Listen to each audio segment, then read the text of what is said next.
तो झांसी ब्रांच फिर से मेरा सबको नमस्कार। पूरी मैनेजमेंट कमेटी को, सीनियर जूनियर जो भी यहाँ पर हमारे बैठे हुए हैं, कुछ मुझे स्टूडेंट भी दिखाई दे रहे हैं और सुबह से बच्चे काफी देर से वेट कर रहे थे। तो सर ने बोला होगा कि बैंक ऑडिट में तुम्हें जाना, तो तुम एक काम करो, तुम पहले सीख के आओ। तो हम कुछ अपडेट ले या ना ले, लेकिन तुम्हें वहां से अपडेट लेना जरूरी है। तो मैं थोड़ा सा बैंक ऑडिट पे, जब मैं इस प्रोग्राम को स्टार्ट करता हूँ किसी भी बैंक ऑडिट के सेमिनार में, क्योंकि हर ब्रांच के लिए नॉर्मली एक ही सेमिनार आज के डेट में हो पा रहा है। पहले क्या मेरा ऐसा होता था कि लोकल स्पीकर से भी हो गया, बाकी भी हो गया। जेपी सर से लास्ट टाइम मैं जब साथ में था तो जेपी सर ने भी लिया था, उसमें पोर्शन दिया था LFR में। कुछ चेंज है या नहीं उसकी बात में करेंगे। पहले इसको ऐसा समझिए सर, अगले 1 आवर करीबन 1.5 घंटे हमारे पास है, 1 से 1.5 घंटे की बात है, 1 आवर तो करेगी। तो क्या बैंक ऑडिट में हम इस सेमिनार से क्या होने वाला है, मैं तो ऐसे ही समझ के चलता हूँ खुद के लिए भी और आपके लिए भी, कि हमें सब कुछ आता है, सब कुछ पता है। थोड़ा सा ये मान लेते कि रिवीजन ही लेना, कि हमें ठीक है तुम्हारे से डिस्कशन करना है कि बिफोर की अब अप्रैल 1 वीक सब कुछ आने ही है 1, 2, 3 तारीख से। तो एक बार थोड़ा सा पेपर पलट लेते हैं, पेज देख लेते हैं, फिर से वही नोटिफिकेशन, कुछ चीजें रिकॉल हो जाएगी। बाकी तो जो हमारे दिमाग में है वही करके आना है। और अभी तो ये नहीं पता ब्रांचेस कैसी मिलेगी, हालांकि कैटेगरी वाइज ब्रांचेस का थोड़ा सा कर सकता है कि अर्बन एरिया की आएगी, रूरल एरिया की आएगी, जिस बैंड में आप कर रहे हो वहाँ KCC ज्यादा है, एग्रीकल्चर एडवांस ज्यादा है, किस तरीके की फाइनेंस की बात है। क्योंकि ये एरिया तो बहुत बड़ा है, तो थोड़ा सा रिवीजन पर्पज से रखेंगे। बहुत ज्यादा एक्सपर्ट नहीं हो, थोड़ा इंटरेस्ट का एरिया रहा। काफी मैंने concurrent statutory audit, bank audit काफी किए हैं पर्सनली। और उसमें जब मुझे एक बार प्रॉब्लम आई थी तो CBS से आई थी। मैंने CBS पे भी यहाँ प्रेजेंटेशन दे चुका हूँ। तो CBS में कैसे डाटा निकालता है, किस तरीके से उसको वर्क करता है, चेक करते हैं, तो मैंने उसको वर्किंग की। तो मुझे वहां से इंटरेस्ट क्रिएट हुआ, तब से मैं इस पे अपनी कुछ ऑर्डर रखता हूँ कि बैंक ऑडिट्स के ऊपर। अभी पहले तो क्लियर कर लेते हैं कि बैंक ऑडिट में कुछ चेंज आया या नहीं है। सबसे इंपॉर्टेंट हमारे पास जो रहता है, हम एडवांसेस के एरिया में मूव करते हैं। एडवांसेस के एरिया को हमारा की एरिया माना जाता है। रीजन मीन की बाकी सब जगह प्रोसीजर पार्ट है, लेकिन जो NPA PA क्लासिफिकेशन सही है या नहीं है। प्रोविजनिंग क्योंकि हेड ऑफिस लेवल पर होती है, तो प्रोविजनिंग की परसेंटेज को लेकर आप ज्यादा परेशान ना हो। हालांकि जब आप MOC उसकी ड्राफ्ट करते हैं तो उसके अंदर प्रोविजनिंग के लिए हो सकता है वो आपसे कॉल करवा ले उनके सिस्टम के अकॉर्डिंगली, नहीं तो वो अपना आप उठा लेता है। जैसे आप कैटेगरी चेंज करते हैं, प्रोविजनिंग की परसेंटेज वो ले लेता है। क्लासिफिकेशन यानी कि स्टैंडर्ड या NPA की हम बात कर रहे हैं। उसके बाद NPA में फर्दर क्लासिफिकेशन की बात करें कि वो डाउटफुल है, D1 है, D2 D3 है, इन सब का फर्क पड़ता है। और ये सब कई बार में लगता है कि अगर NPA के अंदर चला ही गया तो एटलीस्ट हमें स्टैंडर्ड वाले अकाउंट देखने हैं, बैंक के NPA वाले तो देखने ही नहीं है, क्योंकि वो तो ऑलरेडी NPA है। ऐसा नहीं, आप उसमें सैंपल चेक जरूर करें और उसका क्लासिफिकेशन फर्दर सही हो रहा है नहीं हो रहा वो भी चेक करें, क्योंकि उसका अल्टीमेट प्रोविजनिंग पे फर्क पड़ता है, प्रोविजनिंग का प्रॉफिटेबिलिटी पे इम्पैक्ट आता है। पर पहले हम बात कर रहे थे चेंज हुआ या नहीं हुआ। तो चेंजेस पे अगर हम आए तो चेंजेस है या नहीं। तो यहां पर मैंने लिखा हुआ है मास्टर सर्कुलर IRAC का आपका इनकम रिकॉग्निशन एसेट्स क्लासिफिकेशन की बात हो रही है। तो income recognise assets classification master circular, इस पे जो पहले चल रहा था वो था 1 अक्टूबर 2021 और 2 उसके बाद जब हमने लास्ट टाइम करा होगा, या मैंने या मैं ही आया था शायद, उसके अलावा भी अगर आपने कहीं से डील किया होगा, तो उस समय मास्टर सर्कुलर चल रहा था 1 अक्टूबर 2021। फर्दर 2 उस पर क्लैरिफिकेशन थी और वो थी आपकी 12 नवंबर 2021, 15 फरवरी 2022। और ये हार्डली अगर आप इसको कंसिडर करेंगे तो ये 1.5 पेज की ये थी, 5 पेज की ये थी क्लैरिफिकेशन 12 नवंबर वाली। और बाकी अगर आप मास्टर सर्कुलर देखें तो मैं उसको समरअप कर सकता हूं कि वो करीबन 45 पेजेस का रहा। अभी इन्होंने अगर कॉमर्शियल बैंक पे बात करें, वैसे 8 मई को 2023 में इनका एक और मास्टर सर्कुलर है, लेकिन वो आपका कोऑपरेटिव सोसाइटी बैंक्स के लिए है। अगर कॉमर्शियल बैंक्स पे बात करें जिसका नॉर्मल हमें ऑडिट मिलने वाला है, तो उसका जो मास्टर सर्कुलर है वो यही डेट है, अपडेटेड लास्ट आपके पास जो रहेगा वो 1 अप्रैल 2023 है। और इस मास्टर सर्कुलर में कुछ चेंज नहीं है। जो पुराने मास्टर सर्कुलर 1 अक्टूबर 2021 के बाद जितने भी उससे रिगार्डिंग क्लैरिफिकेशन आई उनको फर्दर कंपाइल कर दिया। तो कंपाइलेशन का काम है, ऐसा कोई चेंजेस नहीं है। तो आप पुराना भी लेके चल सकते हैं, लेटेस्ट अगर आप रखे। मैं सिर्फ आपको वो चीजें दे रहा हूं पहले शुरुआत में कि आप अपने साथ जरूर कैरी करें, सॉफ्ट में या हार्ड में। तो आपको एक तो 1 अप्रैल 2023 का आईरेक का मास्टर सर्कुलर कहीं भी आप नेट में गूगल पे डालेंगे आपको मिल जाएगा, आप उसे डाउनलोड कर ले या मैं भैया को भेज दूंगा, मेरे व्हाट्सएप पे है, तो आपको अभी वो ग्रुप पे डाल के शेयर कर देंगे। तो ये अपने साथ जरूर रखें। उसका कारण मैं आपको बता दूं, कारण ये है कि जब भी हम क्लासिफिकेशन चेक करते हैं या इनकम रिकॉग्नाइज की बात करेंगे तो हमारे व्यू में और बैंक के व्यू में कहीं तो कन्फ्लिक्शन आएगा। अच्छा, कन्फ्लिक्शन आएगा तो हम बताएंगे कि भाई हम क्यों ऐसा कह रहे हैं, हम ऐसा क्यों कर रहे हैं। तो हमारे पास तो यही हमारे लिए ग्रंथ है इस समय। तो जो आरबीआई के यहाँ पे हम ऑडिट करते बैंक का अलॉटमेंट बैंक कर रहा है, लेकिन हमारे पास जो रूल्स रेगुलेशंस है वो हमें आरबीआई को फॉलो करना है। कई बार बैंक के बहुत सारे इंटरनल सर्कुलर, इंटरनल इंस्ट्रक्शन और वो इस तरीके से बनाई जाती है, मैनिपुलेट कर दी जाती है, लैंग्वेज चेंज कर दी जाती है, जो आपको मिसलीड करता है और आपको लगता है कि यार इन्होंने तो अपने हिसाब से ही किया। और अगर बैंक सब कुछ सही कर रहा है फिर हमारी जरूरत क्या है। और ऐसा भी नहीं है कि कुछ गलत हो ही रहा होगा, पर हमें एटलीस्ट चेक करने का मौका मिलना चाहिए। तो हमारे पास जो अपना बेस होगा जिस पे आप फाइट करेंगे, लड़ेंगे, झगड़ेंगे, कुछ भी करेंगे, तो ये डॉक्यूमेंट आपके पास आपके फोल्डर में, आपके लैपटॉप में, आपके हार्ड कॉपी में होना चाहिए। और वो मैंने आपको मास्टर सर्कुलर बता दिया 1 अप्रैल 2023। ठीक है जी। इसी में मैं वैसे मेरी दूसरी पीपीटी है, लेकिन मैं आपको वापस बताता चलूं कि वापस हम आते फिर एग्रीकल्चर एडवांस पे, तो मैं उसके लिए भी एक दे देता हूं क्योंकि आपको वो भी चाहिए। क्योंकि यहाँ पर जब आप पढ़ेंगे तो पेज नंबर 15 पे एग्रीकल्चर एडवांस पे एक छोटा सा पैरा बोलता है कि एनपीए के रूल्स के रिगार्डिंग एग्रीकल्चर जो डायरेक्ट एग्रीकल्चर फाइनेंस है उसकी लिस्ट दे रखी है एनेक्सर 2 में इस मास्टर सर्कुलर के अंदर ही। तो कौन कौन से कवर अप होते हैं। तो डायरेक्ट एग्रीकल्चर फाइनेंस में क्या आता है, अगर आपका loan advance direct agriculture finance में है तो उस केस के अंदर ये सिर्फ इतनी बात कह के छोड़ देता है कि 1 क्रॉप 2 क्रॉप के हिसाब से चलेगा। लेकिन आपको जब अंदर वहां जाता है तो वहां आपको पता चलता है जब क्रॉप बेस पे फाइनेंसिंग है और केसीसी उसमें मिला आ जाता है। तो उसके लिए एक मास्टर सर्कुलर आप नोट कर ले। तो मैं पहले नोट करवाने वाला काम इसलिए करवा रहा हूँ कि वो कैरी करके जाओ, मेरी 1.5 घंटे में कुछ कवर हो या ना हो, आप उसे खुद पढ़ लेंगे, कोई कंफ्यूजन कहने लगे तो मुझसे डिस्कस कर सकते हैं। तो 4 जुलाई 2018 का केसीसी का मास्टर सर्कुलर है जो इफेक्टिव है आज भी। ठीक है, 2018 नहीं, मैं चाय पानी की बोतल देखिएगा। तो 4 जुलाई 2018 का लास्ट मास्टर सर्कुलर है केसीसी पे, वही इफेक्टिव है। आप उसको लेके चलेंगे तो आपको एग्रीकल्चर एडवांस में पढ़ने में मदद आएगी। एक काम और कर ले, वो नॉर्मली नहीं करते, 800 पेज का बैठ जाता, बहुत सारी बातें। और आईसीआई का एक गाइडेंस नोट आता, हर साल आता बैंक में, और वो जो गाइडेंस नोट इस बार आया, पिछली बार तो 13 मार्च में आया था, इस बार जल्दी आ गया, 1 फरवरी में ही आ गया। लेकिन हमें अब तक टाइम नहीं मिला उसे पढ़ने का, क्योंकि हम अभी ये देख रहे हैं जिनके ऑडिट आने हैं उनके आने तो प्रांत फिर देख लेंगे, जिनके नहीं आने पहले नाम ऐड होने तो फिर देख लेंगे। लेकिन मैं फिर भी आपको बता दूं, पूरा डाउनलोड कर पाए तो कर ले, नहीं तो उसमें से भी आप क्या करेंगे वो बताऊंगा। पर आपका जो आईसीआई का बैंक ऑडिट पे गाइडेंस नोट है वो 1 फरवरी 2024 में आया हुआ है, तो डाउनलोड आपको आईसीआई की साइट से ही हो जाएगा, वो भी दे देंगे। उसमें चैप्टर नंबर 10 है और मात्र 25 पेजेस का है, वो एग्रीकल्चर एडवांस में। तो चैप्टर नंबर 10 की कॉपी जरूर निकाल ले, उस 25 पेजेस को आप कैरी कर ले तो आपको मदद मिलेगी। वो 25 जो पेजेस में बता रहा हूं वो 377 पेज नंबर से लेके गाइडेंस नोट पे 402 पे खत्म हो रहा है। तो पेज नंबर 3772 402 का आप उतना प्रिंट आउट हार्ड में जरूर रख ले अगर आपका एग्रीकल्चर एडवांस की ब्रांचें आ रही है। तो मैंने सर आपको जो दिया कैरी करने की बात कही, वो मैं आपको एक बार समराइज कर दूं उसको वापस।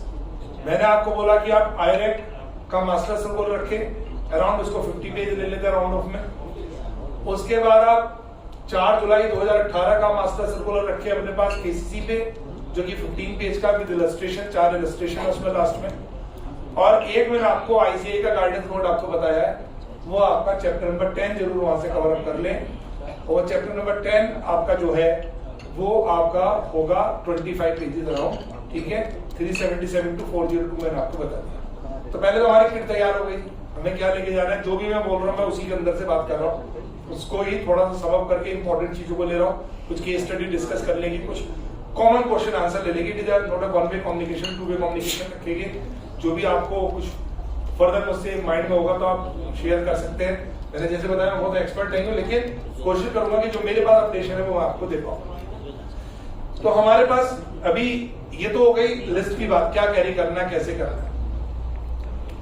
तो पी और एनपीए पे चलते हैं। सबसे पहले हमें तो ये डाउट रहता है कि बैंक ने जो एनपीए अकाउंट होने थे वे जो कर दिए, चलो कर दिए, उसको बाद में देखेंगे सैंपल चेक, वो सिर्फ प्रोविजनिंग पेमेंट डालेगा, उसकी फर्दर जो क्लासिफिकेशन सब क्लासिफिकेशन है, सब standard doubtful loss D1 D2 D3 वो चेक करनी है आपको। वो कैसे चेक करोगे बाद में बताऊंगा, लेकिन पहले तो एक मुद्दा है कि हम क्या करें, बैंक से सभी करते हैं, मेरी जो करने की प्रैक्टिस है बता रहा हूँ, उसे बल्कि इन एडवांस आप मेल भेज दे, भैया हमें ये डॉक्यूमेंट तैयार करके दो, और सिर्फ तैयार करके वो करेगा ही नहीं, आप कितने बोल दो आज ही सब तैयार हो गए, उसे बोलो करने के बाद उसका एक जो स्क्रीनशॉट फोटो मोबाइल पे लेके आप हमें भेज दे, तूने प्रिंट निकाल लिया नहीं निकाल, तो आप एक चेकलिस्ट जरूर भेजो। चेकलिस्ट में बहुत कॉमन लिस्ट है जी, और बहुत कॉमन लिस्ट आपके पास क्या है, एक तो आप डॉक्यूमेंटेशन वेरिफिकेशन करने के पर्पज से फ्रेश एडवांसेस की लिस्ट मांगोगे, और कैटेगरी वाइज ही मांगना उससे कि भाई मैं सीसी की अलग दे, बाकी की अलग दे, बाकी की अलग दे, जिस हिसाब से सबमिट करना वो देगा भी वैसे ऐसे।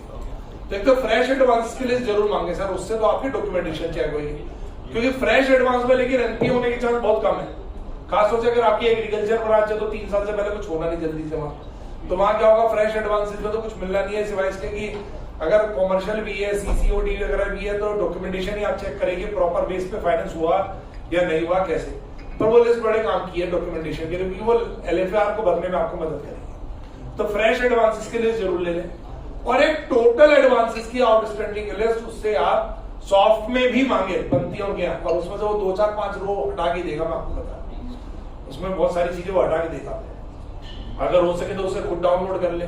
कैसे करेगी, जैसे पीएनबी में चलता था 3/7 वहां कमांड का नाम है, ठीक है, तो कहीं से भी आपको उसके बोलना, तो एक काम कर, मेरे रिपोर्ट का फोल्डर दे दी 31 तारीख का एडवांसेस का, सॉफ्ट में चाहिए मेरे को, हार्ड में जो देगा देगा नहीं है, क्योंकि सॉफ्टवेयर बहुत वर्किंग कर पाओगे, हार्ड में जल्दी से नहीं मिल पाएगा। तो वो फिलहाल आप उससे कंप्लीट, उससे क्या होता है, बैंक का आपको पता चल जाता है total advance outstanding in category wise, आप उससे ले लें। अब उससे जब आप लेंगे, तो मैंने बताया कि उसके सॉफ्ट में जब आप लेंगे ना, तो उसमें फिल्टर लगा सकते हैं आप, क्योंकि उसमें स्टैंडर्ड और एनपीए मार्क है, तो other than NPA mark, NPA हटा के बाकी जो बचे उनको आप साइड में ले जाए। अब वो आपका वर्किंग एरिया है, उसे 100% चेक करना है, कैसे करना है वो आपके लिए ऐसे बनेगा बात कि भाई मान लीजिए आपने उसका देखा कि बड़े, वो हमारे यहाँ पर भी लिखा है 10% टोटल एडवांस से ऊपर जो है, या नहीं भी तो टॉप 10-20 की लिस्ट को तो आप 100% चेक करें कि बैंक को तो हमें थोरोली चेक करना है, चाहे वो छोटी ब्रांच भी सही, उसके टॉप 10-20 जो एडवांसेस के अमाउंट के हिसाब से आ रहे हैं, या आउटस्टैंडिंग बैलेंस या फिल्टर मारे, वैसे सेंक्शन लिमिट से मारे तो ज्यादा अच्छा है, तो डिसबर्समेंट अमाउंट, सेंक्शन अमाउंट से आप जाइए, तो आप उसे फिल्टर मारने के बाद टॉप 10-20 अकाउंट को थोरोली चेक करें। उसके अलावा आपको लगता है इस कैटेगरी में 5 ही अकाउंट है, 5 ही देख लो, चलो 2 है 2 ही देख लो। हाँ, जी वर्ग के केसीसी है या हाउसिंग लोन इसमें दे रखे हैं, क्योंकि ज्यादातर एक ब्रांच एक ही पैटर्न पे काम करती है, तो उसमें उस तरीके के आपको वर्क कैसे मिलेगा, ज्यादा मिलेगा, खासतौर से अगर आप कैटेगरी 3rd और 4th की ब्रांच है तो आपके पास क्या होगा, ऑडिटर 3rd और 4th के, तो आपको मेरी एडवाइस ये कि भाई आप उसमें अपनी चेकलिस्ट पहले तय कर ले। उसके डॉक्यूमेंटेशन का तो आपने फ्रेश वाले से लिया, इनको लिया कि आपको सिस्टम से, बाकी चीजों से, इसमें से कुछ को आप ट्रांजैक्शन वाइज चेक करेंगे, कुछ को आप उसके मास्टर डाटा को भी जाके चेक करेंगे। सैंपलिंग जरूर करें सर, एक ही दिन लगाना, एक दिन पूरा एडवांस पे लगाओ, आपका काम एलएफआर का भी हो जाएगा, रिपोर्टिंग का भी हो जाएगा, सबका हो जाएगा, और सॉफ्टवेयर मिल जाए तो रात को होटल में बैठ के, मुझे तो अगर मैं अपनी कोई बड़ी बात ही नहीं कर रहा, लेकिन मुझे अगर सही से मैंने खुद डाटा एक्सट्रैक्ट किया हो तो 2 घंटे से ज्यादा का मेरे हिसाब से ऑडिट नहीं है कि कहाँ एरिया में आपका ऐसा आ रहा डाउटफुल एरिया की जहां कुछ ना कुछ हो सकता वो क्लियर हो, बट वो चेक करना है। तो आपको क्या करना है जी, अब आपके पास आ गए, वो फिल्टर लगा के आ गया कि भाई ये हमारे पास अकाउंट है जो मुझे देखने पहले दिन, बल्कि ये तो एडवांस भी मंगा सकते, 50 60 70 जो भी अकाउंट की लिस्ट बने, ये देखने भैया सिस्टम पे देखने, इनकी जरूरत पड़ेगी नहीं, फाइल भी देखनी है, कुछ और देखना वो भी देखना। अब आते हैं नॉर्म्स बताओ, तो सबको पता है जी एनपीए के नॉर्म्स क्या चल रहे हैं। अगर एग्रीकल्चर एडवांस को थोड़ा साइड में रखें क्योंकि उसके लिए अलग है, उसके लिए पेज 14-15 पे यहाँ पर नहीं है, तो कितना आएगा, अगर डायरेक्ट फाइनेंस एग्रीकल्चर एडवांस को छोड़ दे तो बाकी सब पे नॉर्म्स, स्टैंडर्ड नॉर्म 90 डेज है, 90 दिन का चलता है। 90 दिन क्या होना चाहिए, ओवरड्यू या पास ड्यू, आउट ऑफ ऑर्डर वो सीसीओडी पे चलेगा सर, जो वर्ड एग्जैक्ट चलता है। पहले मैं पास ड्यू और ओवरड्यू समझा रहा हूं, वैसे तो आप सबको क्लियर है, 90 डेज ओवरड्यू चलो, 90 डेज ओवरड्यू। अब 90 डेज ओवरड्यू चलता है, उसमें भी एक क्लैरिटी पिछली बार ही आ गई थी, वो क्लैरिफिकेशन जो मैं आपको बताता था, क्लैरिफिकेशन 2 क्लैरिफिकेशन आई है 12 नवंबर और इसका 15 फरवरी वाली। तो उस क्लैरिफिकेशन में चीज क्लियर हो चुकी है कि आउट ऑफ ऑर्डर का क्या मतलब है कि अगर सेम डे मान लीजिए आज किसी के 90 डेज कंप्लीट हो रहे हैं, जिस दिन अमाउंट ड्यू हुई और वहां से 90 डेज कवर हो गए उसके, ये पहले अमाउंट ड्यू पे आते हैं।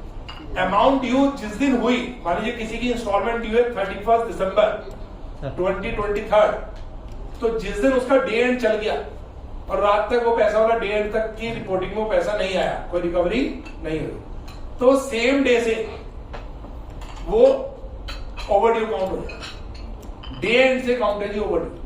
ये कब वर्क करता है? कई बार एक बड़ा टेक्निकल प्रॉब्लम आती थी कि एग्जैक्ट 90 डेज 31 मार्च को बैठ रहे, अब 31 मार्च को अगर बैठ रहे हैं तो उसमें बैंक वाला झगड़ जाता था, ठीक है चीज लोग बैठ भी गए, आपने पकड़ भी लिया, पर ये तो कल होगा ओवरड्यू। ये कब होगा? कल होगा। आज तो ड्यू डेट है इसकी, तो नहीं आया पैसा कब पता चलेगा? कल। तो कल हो गया 1 अप्रैल अगला फाइनेंशियल ईयर, वो कहेगा जी वो वहां रिपोर्ट होगी, अब आपको कुछ करना नहीं।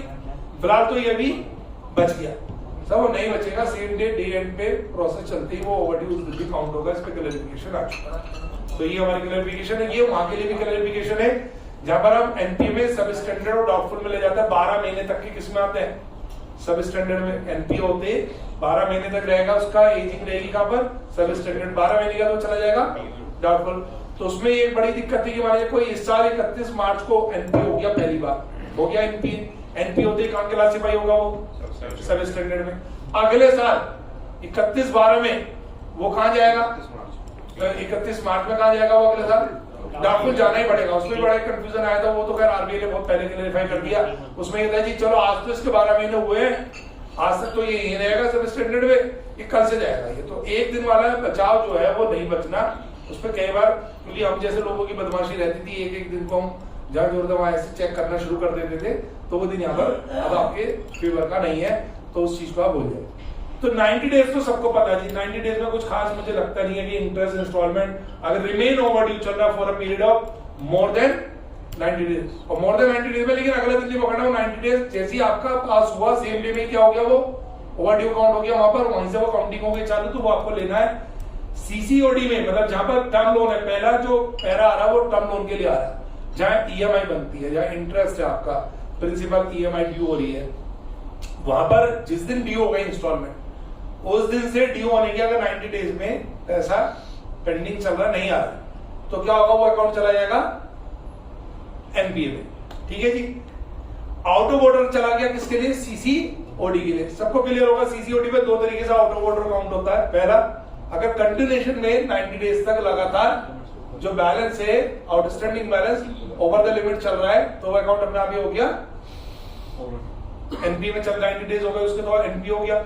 और अगर वो विद इन लिमिट भी है, लिमिट है मान लीजिए 50 लाख रुपीस की किसी की सीसी लिमिट, वो 45 लाख 48 लाख ऐसे ही चलता रहता है बैलेंस, कभी भी नहीं गया। मैं तो 90 डेज छोड़ो वो एक भी दिन ऊपर नहीं गया, अभी वो अकाउंट एनपीए हो सकता है नहीं। उसके क्या चांस है एनपीए होने के? फाइनेंशियल ग्राउंड पे, नॉन टेक्निकल ग्राउंड अलग लेंगे, स्टॉक स्टेटमेंट ये वो बाकी अलग चीज है, ठीक है। फाइनेंशियल ग्राउंड पे एनपीए हो सकता है नहीं? हो सकता है। क्या उसका क्राइटेरिया? 90 डेज का कोई क्रेडिट नहीं होगा। 90 डेज में, पिछले 90 डेज में या तो कोई क्रेडिट नहीं आया या फिर आया क्रेडिट, लेकिन जो 90 दिन के अंदर इंटरेस्ट चार्ज हुआ उससे कम सर्व हुआ, चाहे 1 रुपए भी कम सर्व हुआ, टोटल इंटरेस्ट लगा 10,000, क्रेडिट आया 9999, तो स्टिल वो अकाउंट हो गया आउट ऑफ ऑर्डर, और आउट ऑफ ऑर्डर हो गया एनपीए। इसमें जल्दी से 2-3 कोई केस स्टडी ले लेते जो आपने पहले सुनी होगी। मैं पहले ही बताया कि आजकल कोई भी सेशन में ऐसा नहीं है रिवीजन चल रहा है, रिवीजन है तो रिवीजन को रिवीजन की तरह लिया जाए। तो आपको मैं चाहूंगा कि आप इसके आंसर जल्दी दे पाएंगे आप आंसर, क्योंकि पुरानी क्वेश्चन है मेरी और आपने कहीं सुनी भी होगी, आपके सामने आएगी भी। तो एक क्वेश्चन जरा जल्दी से उठा लेते हैं। मान लीजिए हमने कोई टर्म लोन का केस है, अप्रैल से लेके अगस्त तक उसकी सारी इंस्टॉलमेंट है ना जी, ठीक चल रही है, सब सही चल रही है उसकी इंस्टॉलमेंट। अब उसके अंदर क्या हो गया, वो अकाउंट अगस्त के बाद 5-6 इंस्टॉलमेंट उसकी, 4 इंस्टॉलमेंट मान लेता उसकी पेंडिंग हो गई, ठीक है। अगस्त से लेके, अगस्त तक सही थी, सितंबर से लेके जनवरी तक मान लीजिए वो अकाउंट खराब चला, सारी इंस्टॉलमेंट रुकी रहे, हर महीने की EMI। फेब में आके उसने कुछ पुराने में से दे दिया और 1 महीने का पेंडिंग ले गया, फिर आगे आगे मार्च का पेंडिंग हो गया तो 2 महीने का पेंडिंग दे गया 31 मार्च को। मेरा क्वेश्चन समझ में आ गया? शुरू में सही चल रहा था, बीच में 5 महीने खराब रहा, फिर वो सुधरा, लेकिन लास्ट तक आते आते भी 2 महीने की 2 EMI उसकी पेंडिंग है। अकाउंट PA या NPA?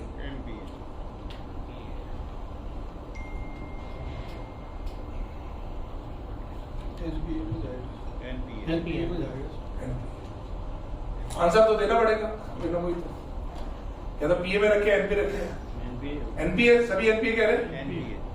90 डेज अगर है तो है? 90 डेज अगर आउट ऑफ ऑर्डर है 5 महीने रहा, लेकिन बीच में 5 महीने रहा, बीच में 5 महीने रहा। नहीं तो उसने पुराने काम धो तो दिए, दिया फरवरी में। लास्ट में नहीं, कभी रहा और उस मूवमेंट पे ईयर में कभी भी रहा। नहीं, फिर तो मैं सर की बात को थोड़ा आगे बढ़ाऊं। पेमेंट दी तो है बाद में। हाँ, पेमेंट दी है, तो आपके हिसाब से क्या है? PA NPA? 90 डेज 31 मार्च में देखेंगे। 31 मार्च में देखेंगे आप, तो आपके हिसाब से क्या होगा फिर? वो लास्ट में तो 60 दिन ही पेंडिंग है, 60 दिन की इंस्टॉलमेंट पेंडिंग है, 2 महीने पेंडिंग स्टैंडर्ड है आपके हिसाब से। आप सर कुछ कहना NPA, तो आपके हिसाब से अगर कोई अकाउंट NPA हो गया और बेचारा सुधर गया, सारे पाप धो दिए उसने, सब पेमेंट कर दे, तो अब NPA रहेगा वो? एक बार सिविल खराब हो गया है?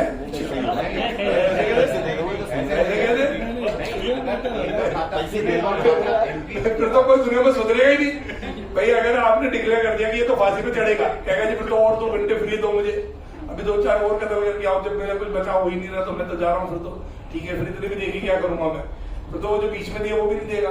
उसमें एक ही है कि अगर NPA में अगर क्लासीफाई हो गया, हाँ। पूरा अमाउंट लेना पड़ेगा, फिर PA में। बहुत बढ़िया, रंजीत भाई ने बिल्कुल सही आंसर दिया इसमें। और रंजीत भाई ने आंसर दिया वो मैं थोड़ा सही से समझा दूं। क्या हुआ सर, अभी जो सर का कहना था उसमें थोड़ा करेक्शन करूंगा। पहले ऐसा होता था, तो उसमें क्लैरिफिकेशन बहुत आ गई। हम सिर्फ ये सोचते थे 31 तारीख से पिछले 90 दिन चले जहां चलना, यानी हमें NPA का क्लासिफिकेशन जो देखना है वो सिर्फ ईयर एंड पे देखना है। ऐसा नहीं है, ऐसा नहीं है सर, अब ऐसा नहीं है सर। लेकिन ड्यूरिंग द ईयर जब वो NPA में चला गया तो हाँ। उसने पैसा दिया है तो सही हो तो नहीं नहीं, बता रहा हूँ मैं, आ रहा हूँ उस डेट को NPA हुआ पहले तो, हाँ तो उस डेट पे हुआ ना। तो कह रहे थे नहीं नहीं, आप 31 मार्च को कह रहे हैं ना 31 मार्च में भी अभी है थोड़ा एक करेक्शन। 1 मिनट की बात सुनिए आप सर, सुनिएगा। तो पहली बात तो जो NPA PA क्लासिफिकेशन है, अब ये डे टू डे बेसिस पर, और 2020 के अंदर उन्होंने इसको लॉन्च किया था, और धीरे धीरे करके कॉमर्शियल बैंक में सब जगह है। 500 करोड़ से ऊपर के एडवांसेस वाले कोऑपरेटिव सोसाइटी बैंकों में भी है। इस तरीके से लिमिट लगा लगा के फेस मैनर पे चल रहा है। अब ऑटोमेशन सिस्टम है, और बैंक का सिस्टम मेंटेन करना पड़ेगा, हर एक का चीज डाल के रखनी पड़ेगी, उसके मास्टर डाटा में मिल जाएगा।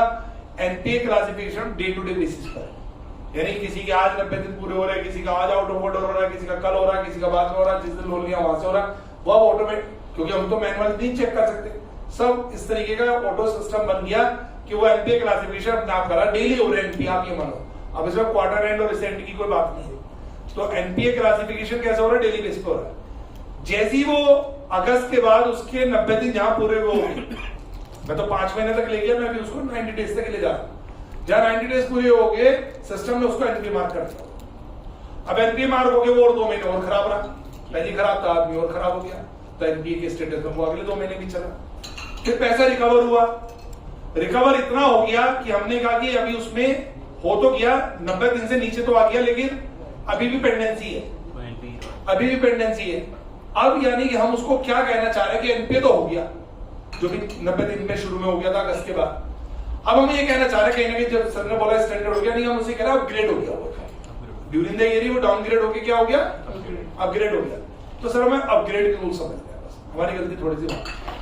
अपग्रेड का जो रूल है ना, वो रूल ये कह रहा है कोई भी अकाउंट, और अकाउंट क्या होता है? बोरोवर NPA होता है, तो आपको पता ही, वन अकाउंट इज NPA, तो all account of borrower are NPA। सारे अकाउंट उसके NPA हो गई थी।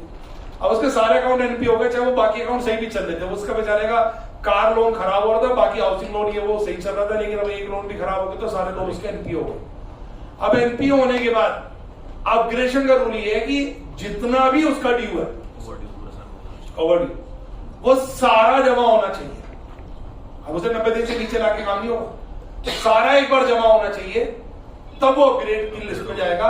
और फिर वो अपग्रेड होने के बाद अगर वो सिर्फ 60 दिन तक डिफॉल्ट चल रहा है, जैसे मान लीजिए अगर वो जनवरी में सारा ही जमा कर देता, अभी तो हमने बोला जमा करा लेकिन कम, कि उसका 90 डेज वाला लॉस कम हुआ, लेकिन वो पूरा उसको अपग्रेड होने के लिए सारा ओवरड्यू खत्म करना पड़ेगा, और ओवरड्यू सारा खत्म करने के बाद वो अपग्रेड होगा, और अपग्रेड होने के बाद अगर उसका डिफॉल्ट 60 दिन तक चल रहा है या कह लीजिए लेस देन 90 डेज चल रहा है, तो वो स्टिल कैसा रहेगा, स्टैंडर्ड।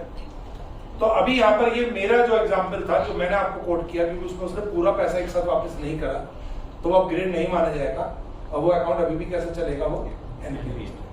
तो एनपीए होने के बाद वो अपग्रेड के रूल फॉलो नहीं कर पाया, इसलिए वो अकाउंट अभी भी एनपीए चलेगा। तो सिर्फ लास्ट में देखने से कि जिसमें 60 दिन बच रहे हैं या एक इंस्टॉलमेंट बच रही है, 2 इंस्टॉलमेंट बच रही है, उससे काम नहीं चलेगा। तो इसके लिए आपको क्या करना है, मूवमेंट ऑफ एनपीए की एक लिस्ट मांगनी है, ये बनती है सिस्टम में भी आती है, आगे भी मिल जाएगी। मूवमेंट ऑफ एनपीए जरूर ले लेना चाहिए। और मूवमेंट ऑफ एनपीए में क्योंकि बैंक तो बड़ा कीन होता है, जैसे पैसे आ गए, अगर एनपीए सिस्टम में मार्क कर भी रखा है तो उसको अपग्रेड करो। सबसे तरीका ये भी है, हमें कितनी ईएमआई आ जानी चाहिए 31 मार्च तक? सर वो पहले आ जाता है, अभी तो उसके आप समझ कोई पेंडिंग है नहीं, कैसे पता चलेगा, आप बात तो स्टैंडर्ड कर दोगे उसको। क्यों करेंगे सर, हम तो अब बता दो दिया 5 अगर पेंडिंग चल रही थी, हाँ, और 5 की 5 अगर 31 मार्च को दिखा रहा है तो एनपीए ऑटोमेटिक नहीं, अगर 2 दिखा रहा है तो 2 दिखा रहा तो फिर अपग्रेड भी तो अपग्रेड हो चुका है। नहीं, तो अपग्रेड सही हुआ नहीं हुआ कैसे पता चला उनको, कैसे पता चले? ये तो सिस्टम का अकाउंट खोल के पता चलेगा। सर 2 किस्ता अगर बता रहा है, मान लो 2 ईएमआई 2 बच रही है, सिस्टम का अपग्रेड हो गई तो करना भूल गए। फिर 90 डेज। अरे सर 90 डेज बाद पहले बीच में खराब होने तो खराब था, वो बता रहे सर ये बिल्कुल ऐसे ही है। तो बीच में कोई एनपीए होता ही नहीं, मूवमेंट का कुछ नहीं सर, आप बताइए ना, मैं क्लियर नहीं सर अब आएगा हम तो सर बैंक में टेनर उठा देंगे, मान लो 8 सर वो जो आप कर रहे थे वो पुरानी प्रैक्टिस है, हम भी कर रहे थे, अभी मत करो। अभी मैं ये कम समझा रहा हूँ आपको, क्योंकि अब ये कोई क्लासिफिकेशन नहीं है कि लास्ट में अगर एक इंस्टॉलमेंट 2 इंस्टॉलमेंट पेंडिंग है तो सारे स्टैंडर्ड ही होगा। अभी भी वो एनपी रह सकता है, क्योंकि उसका पास खराब हो सकता है, वो अपग्रेड पूरे तरीके से हुआ है नहीं हुआ वो चेक करना पड़ेगा। नहीं आपको अपग्रेड की लिस्ट को, उसकी अगर पेंडेंसी नहीं दिखा रहा है भाई, तो वो एनपीए में कैसे चला जाएगा? मान लो सर जाएगा ना, रूल्स कह रहा है ना, रूल कह रहा है सर। ये सेंसी है ना। सर अगर उसका भाई अकाउंट है, अरे आपने पैसा दे दिया, वो 2 ईएमआई से पेंडिंग दिखा रहा है, उसका अकाउंट एनपी हो गया। मैं पढ़वा देता हूँ वो तो अगस्त में हुआ। एक मिनट, चलो सर हम झगड़ा नहीं करेगी, हम झगड़ा नहीं करेगी, क्योंकि एक ही ब्रांच के मेंबर है। अगस्त में हम काले आदमी हो गए, जब तो सफेद हो गया। हाँ। देखो वो देखा है अभी आपको हाँ, अभी लिखा था अपग्रेडेशन का, अपग्रेड का। नहीं ऐसा नहीं, पैसा देने पे सही हो जाएगा। नहीं सही तो जाएगा तो पूरा तो देखें तब तो हमारी ईएमआई पेंडिंग है। वो ऐसा हो गया दो तो दिखाई सकते नहीं, आप पहले समझे नहीं, जब खराब हो गए तो वो कहता है पहले आपको बिल्कुल एक भी पैसा ओवरड्यू नहीं देना चाहिए, तब आप सही आदमी मान जाओ। समझिए आपका 3 महीने का था, 2 का कर दिया, एक ही बचा, 0 पे आ जाओ। एक का बचा, फिर वो चलता रहा, फिर एक का मैं आपको इसमें तो खैर शॉर्ट में आपको भेज दूंगा जो upgradation of non account classified NPA में सर, उसमें क्लैरिफिकेशन आई थी, मैं क्लैरिफिकेशन ही पढ़ के बता दूं। क्लैरिफिकेशन था मेरे पास जो आप पूछ रहे हैं सर, जैसे कि एजुकेशन लोन है उसमें कैसे होगा सर, बताइए। सर एजुकेशन में जो अभी आप पूछ रहे हैं ना, उसका भी मैं उसका तरीका बताइए। एजुकेशन लोन अब एजुकेशन के उससे पहले हाउसिंग भी आ जाएगी। एजुकेशन में तो जब वो उसकी जॉब वॉब लग जाएगी, उसका पीरियड खत्म होगा, तब से इंस्टॉलमेंट ड्यू होगी। कब जाएगा इस आपके नियम के हिसाब से? किसके हिसाब से? एजुकेशन। जिस दिन उसकी इंस्टॉलमेंट ड्यू होगी, उसका कोर्स पूरा होने सबमिट होने के बाद उसका जो पीरियड गेस्टेशन है, इसको आप हाउसिंग लोन में भी ले सकते हैं। मान लीजिए 9 महीने का मॉनिटोरियम पीरियड मिल गया उसका, तो 9 महीने तक वो अकाउंट एनपी में थोड़ी ना चलेगा उसके अंदर।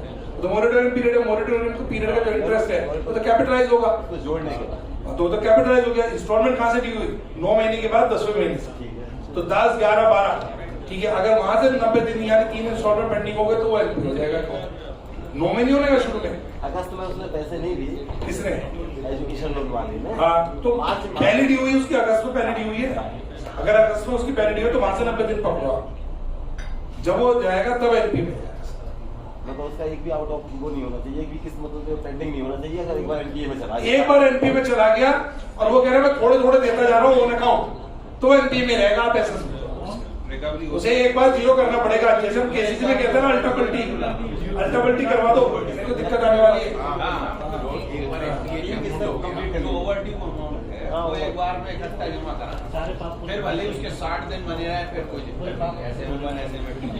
सर मैं आपको, क्योंकि मास्टर सर्कुलर पूरे वाला मेरे पास नहीं है इस समय यहाँ पर हार्ड में, ये अब तो ऐड हो गया मास्टर सर्कुलर के अंदर ही, 1 अप्रैल 2023 वाले में।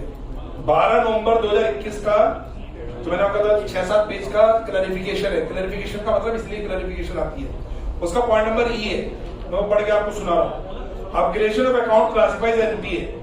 It has been observed that some lending institution upgrade account classified as NPA to standard assets category upon the payment of only interest overdue या partial overdue etc. In order to avoid any ambiguity in a regard, it is clarified that the loan account classified as NPA may be upgraded as standard assets only if entire arrear of the interest and principal are paid by the borrower. ये clarification आ गया। तो अगर आप partially देखे, आप तो 90 दिन से नीचे ला रहे हो, अगर मैं डिफॉल्टर रहूंगा लेकिन 90 दिन से नीचे कर दिया मैंने अपना, तो आप 90 दिन से, क्योंकि आप तो बार बार थ्रेशोल्ड 90 दिन पकड़ो, उन्हें कहा आप ग्रेड ही नहीं मानेंगे। हम ग्रेड जब मानेंगे जिस दिन तुम पूरा कर दोगे, एक बार 0 करवाना पड़ेगा आपको अपना, और सिर्फ एक अकाउंट में नहीं सब में करवाना पड़ेगा आपको, जब करवाओगे तभी बनेगा। तो ये मैंने आपको बता दी, ये मास्टर सर्कुलर में भी है, ठीक है। ये तो अपग्रेड हो गया, क्लैरिफिकेशन वाला है, मैंने आपको बता दिया। तो मैं जल्दी से जी वापस वहां पर अपने एनपीए पे चल रहा हूँ और समझाने की मेरी कोशिश है कि 90 डेज हमें सुनने में अच्छा लगता है, चीजें अच्छी लगती है, लेकिन इसके अंदर हमें 2-3 चीजें अपग्रेडेशन वगैरह को ध्यान रखना है। 90 दिन को कैसे हम चेक करें, वो चीजें हमें देखना है, डेज कौन से काउंट करना है, बाकी करना है। बाकी तो आपको पता ही है कि सीसी में हमारी 2 चीज हो गई आउट ऑफ ऑर्डर की, बाकी टर्म लोन में आपका अलग तरीके से चलता है। बिल्स परचेज वगैरह में जिस दिन वो बिल की ड्यू डेट आएगी, बिल परचेज की जो वहां से 90 डेज आपके कवर हो गए, मोर देन 90 डेज का पीरियड वहां से काउंट होगा। तो ये तो सब पुरानी बात हो गई। ये सब आप पे जो डेरिवेटिव्स है, लिक्विडिटी वाले सिक्योरिटीज है, वो हमारे पास नॉर्मली नहीं मिलती ब्रांचेस में, तो मैं उसको अवॉइड कर रहा हूँ एनपीए में। ड्यू डेट, रीपेमेंट डेट सबको सिस्टम पे डालनी पड़ेगी। उसका जो पहले हम कई बार देखते थे मास्टर डाटा मिलता था, सिंपली लिखा जाता है इतनी EMI अमाउंट है, इतने तरीके से, आगे कुछ नहीं। विद एग्जाम्पल उसका SMA 0 कब होगा, 1 कब होगा, 2 कब होगा, वो सारा सिस्टम का पार्ट है, क्योंकि इनका पूरा का पूरा सीधा सा आरबीआई का गवर्निंग है। उनको भी पता ऑडिट हो रहा, ऑडिट चल रहा, ऑडिट कर रहे हैं, सारी बात सही है, लेकिन they rely more on their system.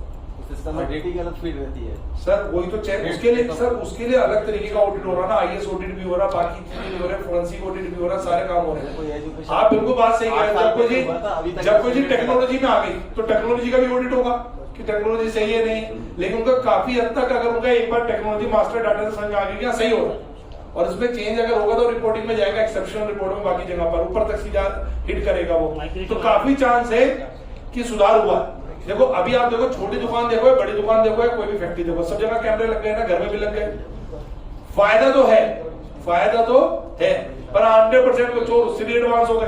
पहले से कहां से कनेक्ट करें, उसको डिस्कनेक्ट करके आना है, कैसे करके आना है, ये घर से पहले किसी को करवा रखा है होने के लिए, वो आम को शायद रोक नहीं सकता, तो प्रॉब्लम को कम कर सकता है। प्रॉब्लम कम करने से भी ज्यादा, घर में आप ऊपर सेकंड फ्लोर पे बैठे, वहीं से कैमरे से पता चल गया फ्लोर बेल किसने बजाई, कौन आया नहीं आया, या उस तरीके। टेक्नोलॉजी के फायदे भी है, नुकसान भी अपने आप में सही है। AI आने की बड़ी दिक्कत है कि चीजें कुछ आसान भी है तो कुछ टफ भी हो रही है, कि उसकी लैंग्वेज आप कॉपी पेस्ट कर रहे हैं, तो ये तो चलता रहेगा। फिलहाल इनका पूरा फोकस है कि ड्यू डेट, रीपेमेंट डेट सब सिस्टम में डले, तो आपको जो डाटा आधा अधूरा मिलता था वो नहीं मिलेगा।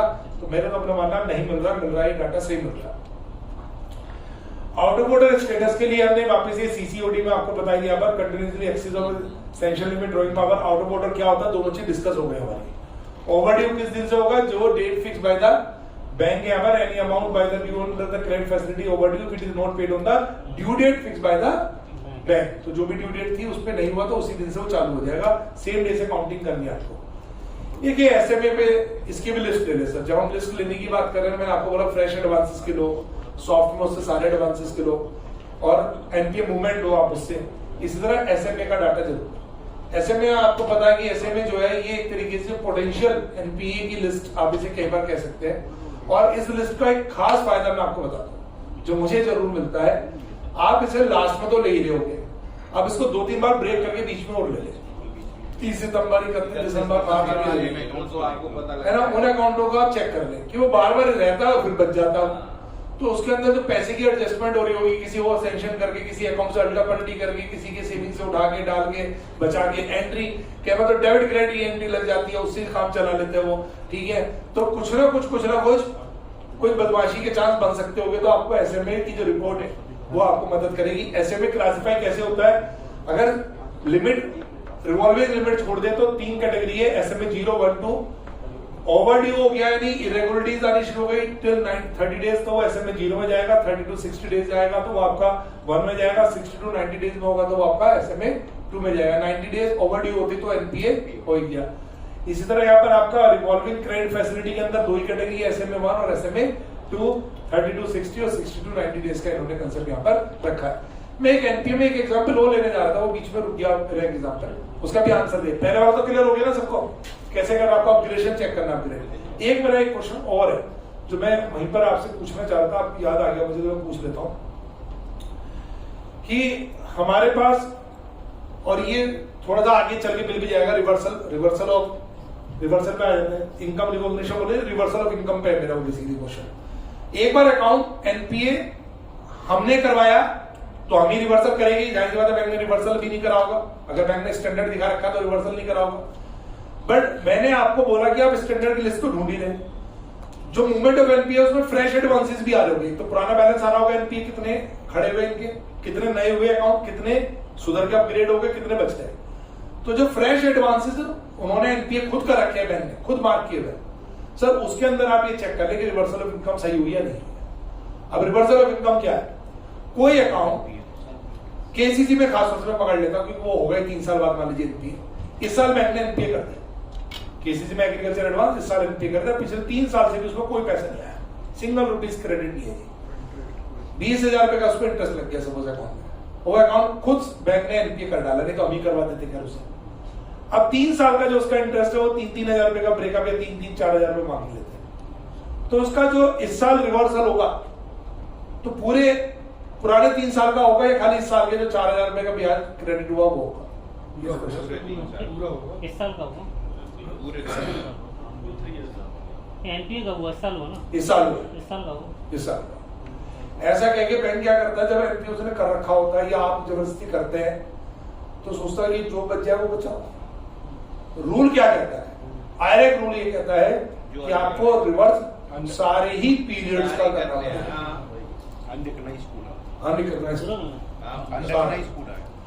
इसको आप ऐसा समझ लो, अनलाइज में भी बता दो 10,000 रुपए ब्याज लगा, अभी भी उसने 200 रुपए जमा कर दिए थे, NPA होने के बाद भी जमा कर दिए, जमा तो उसके बाद भी कर सकता है, तो 9,800, या पिछले साल में भी 200 जमा थे तो भी इस बार 9,800 ही होगा, मतलब ये 3 साल का है। हाँ 3 साल का डेबिट पकड़ ले, 3 साल का क्रेडिट पकड़ ले उसने, तो नेट कर लो उसका। 200 मान लो पिछली साल में भी थे तो 3 साल का करना हो तो वो 200 तब भी घट जाएगा।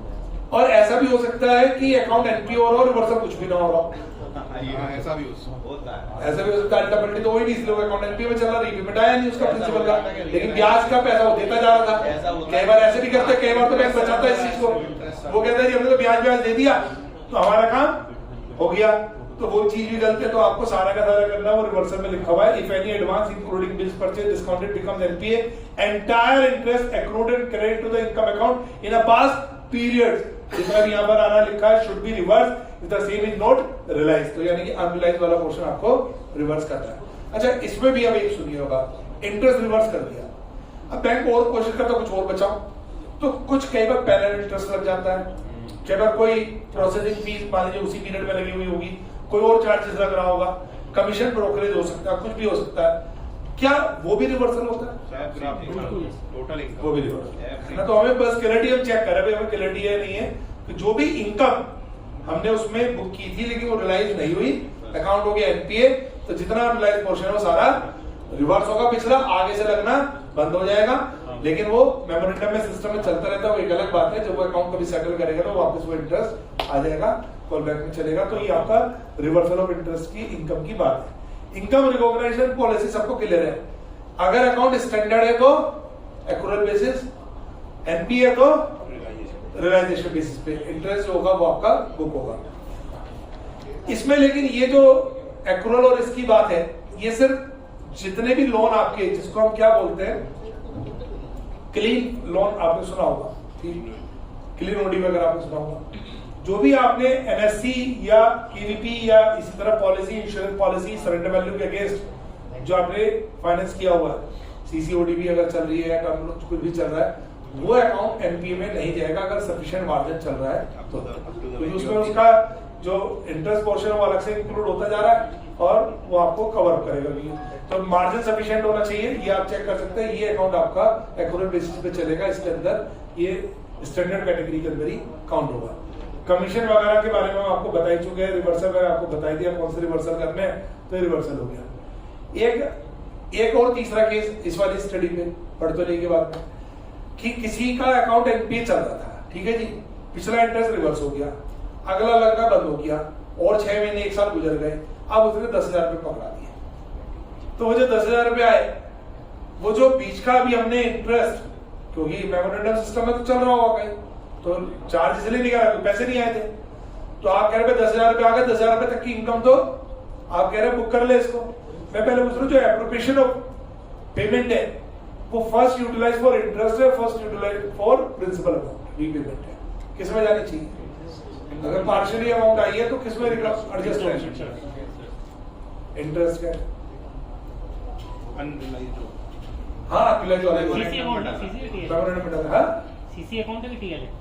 कुछ भी हो सकता है सर। इसमें जो आरबीआई मास्टर सर्कुलर कहता है उसने इस पे कोई जजमेंट ना देके उसने कहा बैंक की खुद की इंटरनल पॉलिसी हम सही मान ली है, पर वो यूनिफॉर्म होनी चाहिए। आपके अकाउंट में कुछ और लगा दी, इसके में कुछ और लगा दी, जिसमें बनाया उसमें इंटरेस्ट से एडजस्ट कर लिया, जिसमें बनाया दूसरे में एडजस्ट कर लिया, वो आपको काम नहीं करना। यूनिफॉर्म पॉलिसी आपको रखनी है। तो लास्ट में लिखा हुआ है in the absence of the clear agreement between the bank and borrower the purpose of appropriation recovery in NPA toward the principal interest, bank should adopt an accounting principle and exercise the right of appropriation and recovery in a uniform and consistent manner। उसको follow करना है तो consistent way में करना है। इसमें आप bank की पॉलिसी मांग सकते हैं और वो पॉलिसी को ये चेक कर ले कि सारे अकाउंट में एक जैसी यूनिफॉर्मिटी लगाई है या नहीं लगाई है। तो खबर हम देखते पैसा आया उसने प्रिंसिपल कम कर लिया, अगर भाई इसमें ब्याज क्यों नहीं डाला आपने, इसको तो ब्याज के अंदर लेके जाओ, इसका उतने पोर्शन का ब्याज लगा दो, डेबिट लगा दो, तो वो आपको चेक नहीं, वो उसको पहले ही देखना आपको बैंक की पॉलिसी क्या कहती है, पॉलिसी के हिसाब से आप आगे जाए।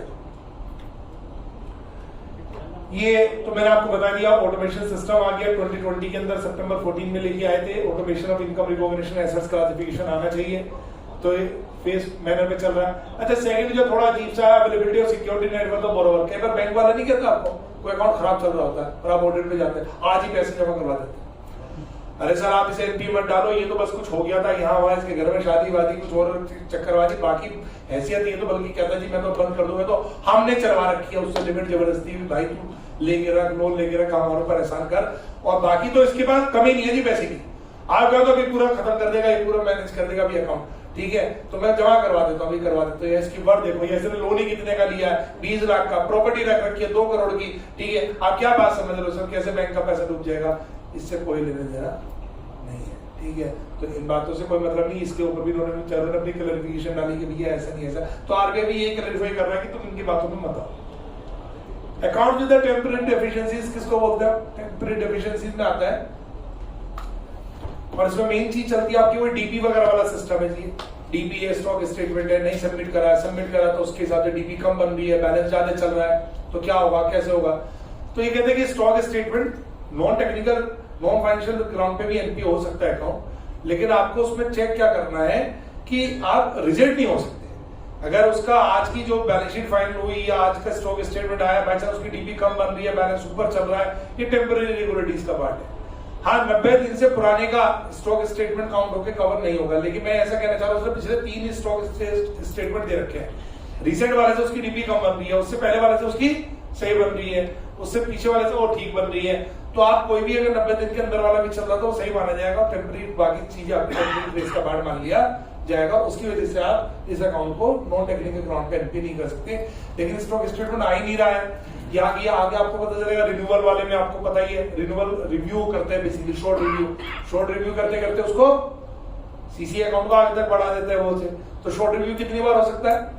2 बार हो सकता है। टोटल 180 दिन से ज्यादा पे आपका अलाउ ही नहीं है, यानी 6 महीने से पुरानी की बैलेंस शीट एक्सेप्टेबल नहीं है, तो आपको उसके अंदर क्या करना पड़ेगा, आपको उसको अकाउंट को एनपी आपको नॉन रिन्यूअल बेसिस पे भी अकाउंट कैसे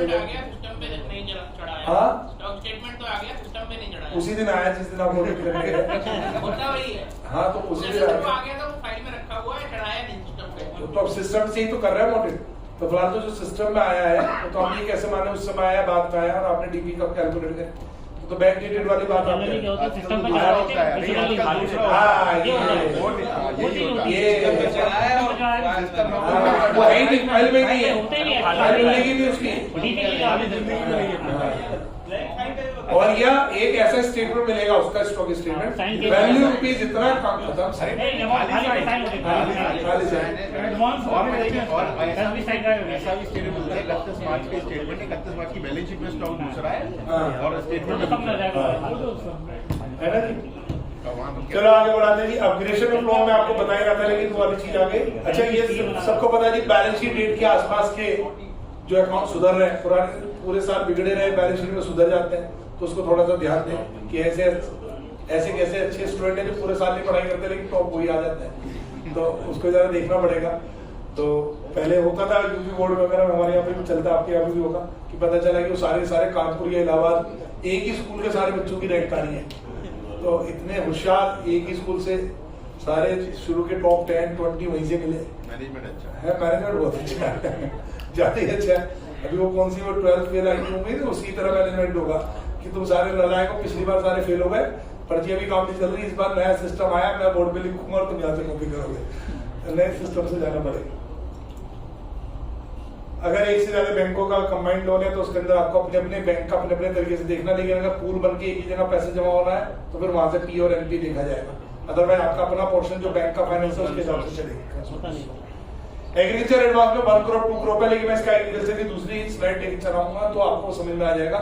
यहाँ तो जो लिखा हुआ पेज नंबर 15 पे मास्टर सर्कुलर के लिखा हुआ है कि जो क्रॉप लोन जो एग्रीकल्चर फाइनेंस है, पहले तो आप समझिए सर उसमें 3 कैटेगरी हमारे पास, short term loan, medium term loan और लॉन्ग टर्म। वो तो एजिंग टाइम के हिसाब से, क्रॉप लोन जितने भी वो सारे शॉर्ट टर्म में आ गए आपके, ठीक है, 3 to 5 इयर्स के अंदर चले गए तो आपका मीडियम में आ गया, मोर देन 5 ईयर हो गया तो आपका लॉन्ग में चला गया। लेकिन जो क्रॉप का बेस जितने भी शेड्यूल 2 में दे रखा है कौन कौन से लोन पे ये वाला एनपीए क्लासिफिकेशन वाला क्राइटेरिया लगेगा। एग्रीकल्चर एडवाइस में 90 डेज वाला सिस्टम नहीं चलता, ये सिस्टम चलेगा, यहाँ पर ये लिखा हुआ है। पर यहाँ जो लिख के इन्होंने बताया उसमें बड़ा कंफ्यूजन आ गया। वो कंफ्यूजन क्या आया, इन्होंने लिखा कि भाई अगर एनेक्सर 2 में कोई एग्रीकल्चर फाइनेंस हुआ, और एनेक्सर 2 की पूरी लिस्ट है, वो एनेक्सर 2 में उन्होंने क्रॉप लोन तो आई, उसके अंदर आपको पता चलेगा कोई अगर एग्रीकल्चर लैंड परचेज हो रहा है for the purpose of crop, वो भी इसमें काउंट हो रहा है, उसमें आपका ट्रैक्टर लोन भी आ रहा है, सब उसी के अंदर आ रहे हैं। तो आपका जो भी आप मशीनरी कुछ भी आप खरीद रहे हैं, इक्विपमेंट खरीद रहे हैं for the purpose of harvesting वगैरह, सब उसके अंदर कवर हो रहा है। ये सारे के सारे क्रॉप बेस पे चलेंगे। इनका पीएनपी क्लासिफिकेशन किस पे होगा, क्रॉप सीजन बेस पर। और इन्होंने बताया कि 2 तरीके की आपको क्रॉप को क्लासिफाई करना है, शॉर्ट टर्म क्रॉप और लॉन्ग टर्म। डिफाइन किसको करा है, लॉन्ग टर्म को। लॉन्ग टर्म क्रॉप वो है जिसका क्रॉपिंग पीरियड जो है वो 12 महीने से ज्यादा का है, और जिसका जो लॉन्ग क्रॉप नहीं है वो अपना भी कैसी हो गई, शॉर्ट क्रॉप हो गई। एनपीए का क्लासिफिकेशन क्या, अगर शॉर्ट क्रॉप है तो 2 क्रॉप सीजन ओवरड्यू होने पर, और लॉन्ग के अंदर 1 चलता है। अब ये 1 का मतलब 12 महीने से ऊपर हो गया, 2 का मतलब 12 से कम है, लेकिन वो 8-10 कुछ भी हो सकता, तो वो होगा। बस यहाँ इन्होंने एक लाइन जोड़ दी, और वो लाइन ही खतरनाक होगी, आगे चली गई, उस पर पूरी डिबेट है, उस पर हमारा आईसीए का गाइडेंस नोट भी फेल है। मैं तो आपको ये कह रहा हूँ क्योंकि उन्होंने एग्जाम्पल दिया स्टैंडर्डाइज तरीके से, जबकि इन्होंने जो बोला, इन्होंने बोला कि जो क्रॉप सीजन होगा, कौन सी फसल के लिए कितना क्रॉप सीजन लगेगा, वो पर्टिकुलर स्टेट का एसएलबीसी बताया था। जैसे हम यूपी में बात कर रहे हैं तो बैंक ऑफ बड़ौदा हो गया, तो उसका 2020 का मेरे ख्याल से मैनुअल चल रहा है अभी तक, वो इफेक्टिव है। 2020 का उसका मैनुअल है, अगर आपको वहां से चेक करना तो पेज नंबर 97 to 104 है, वो आप चेक कर लेना, वहां आपको क्रॉप सीजन के बारे में लिखा हुआ है, उसका जो बीओबी का मैनुअल है आपको। तो अगर आप एग्रीकल्चर फाइनेंस में बात कर रहे हो तो यहाँ पे या आईसीआई का जो गाइडेंस नोट है वो तो स्टैंडर्ड बना हुआ है, उसमें बड़ी डिबेट होती है। कुछ जन उस एग्जांपल को लेके आगे चले जाते हैं, वो एग्जांपल दिखाऊंगा मैं दूसरी स्लाइड में। वो क्या करता है, उसको बेस बना देते हैं, कुछ कहते हैं जी 21 महीने, कुछ कहते हैं 24 महीने, कुछ कहते हैं 30 महीने, कुछ कहते हैं 26 महीने। तो होगा क्या, तो इसका जवाब इतना है कि फिलहाल आरबीआई ने भी इसका जवाब नहीं दिया, उसने कहा एसएलबीसी जाके पूछो, ठीक है। और एसएलबीसी तो क्रॉप पीरियड डिसाइड करेगा। उसके बाद उसका जो किसान को जो लिमिट बनी, फाइनेंस हुआ, वो सही हुआ नहीं हुआ, लिमिट सैंक्शन सही थी या नहीं थी, उसका डीसीसी से चेक करवाना पड़ेगा आपको, क्योंकि जो district committee level of committee होगी वहां से आपको उसका पर्टिकुलर फसल, जैसे गेहूं है, चावल है, कुछ भी है, अनाज है, उसके हिसाब से आपको उसका उन्होंने स्केल ऑफ फाइनेंस दे रखा है, तो पर हेक्टेयर का या पर एकड़ का कितना फाइनेंस मिलेगा, जमीन अगर उसकी कल्टीवेटिव लैंड है तो वो मैं आपको एग्रीकल्चर में लूंगा। तो इसमें भी बड़ा इशू है, वो इशू हम अलग से डिस्कस करेंगे, लेकिन आप स्ट्रेट फॉरवर्ड नहीं कह सकते कितने महीने इसमें होना चाहिए। पर आपको जब अगर डिटेल जाना तो वहां से जाए, पर मेरा अपना मानना है, मैं अगर आपको एक सिंगल एडवाइस दे पाऊं, 36 मंथ से नीचे बहुत मुश्किल होगा आपको किसी अकाउंट को एनपीए करना। 36 महीने तो लेगा ही, पर हाँ दिक्कत क्या कि अगर आप 36 से शुरू करोगे तो वो कहेगा 6 महीने और जोड़ लो इसका, यहाँ से तो ये हुआ, अब इसका 42 हो जाएगा, तो बैंक आपको 42 पे लाकर रोकेगा, तो वो कोशिश करेगा 42 पे। तो आप शुरुआत तो 21, 22, 24 से कर लो अपना आईसीआई का गाइडेंस मैनुअल लेके, अगर आपको बहुत ही ज्यादा लग रहा है कि सारे 36 वाले आगे कोई नहीं मिल रहा, लेकिन 36 से नीचे पे आप जाओगे तो फाइटिंग डिफेंस आपको मिलेगी। क्योंकि हमारा, मैं यूपी के लिए बोल पा रहा हूँ, यूपी में जो उन्होंने दिया ना, वहां पर जो एग्जाम्पल खुद जो मैनुअल में दिया हुआ है बैंक ऑफ बड़ौदा वाले में, उसमें उन्होंने 36 महीने लेके आए, और 36 महीने में अगर आपका उससे कम पे आप जा रहे हैं तो वो अकाउंट एनपीओ होगा नहीं। तो ये आपको उसमें क्रॉप वाले लोन में एक बार देख लेना, उसी के बारे में यहाँ लिखा हुआ है। आजकल सर मिलते का है, वो तो साल भर पहले उसको जो ठीक है। कर देते हैं। क्या कह रहे हैं सर? केसीसी में तो साल भर के पहले पैसा पहले रिसीव कर लेते हैं। पलटी का अल्टा पल्टी जो है वो तो निगेटिव होता है, अलाउ है, तो उसकी तो जेन्युइन चेक वही है और क्या, सारे वही है सर सारे नहीं है सर, सेम डे का होता था। कैसे करोगे, कैसे कैसे जमा, वो निकाली कैसे क्या मतलब हो गया ऐसा कुछ नहीं हमारे पास डिस्ट्रीब्यूशन लिख के किया गया नॉन जेन्युइन। अब वो अपना ड्यू डिलिजेंस है। ऐसा नहीं, नया तो कैसे कर दो, एक दूसरे 60,000 दिनों में 60,000 निकल गए। नया तो वो कहते किसान तो ऐसे ही करता इससे भी नहीं हो रहा अगर एक गैप होता है तब हम नहीं बहस करते, लेकिन अगर सेम डे हाँ, वो क्या? अभी आया 1 घंटे बाद शाम को एंट्री बंद हो तो हम नहीं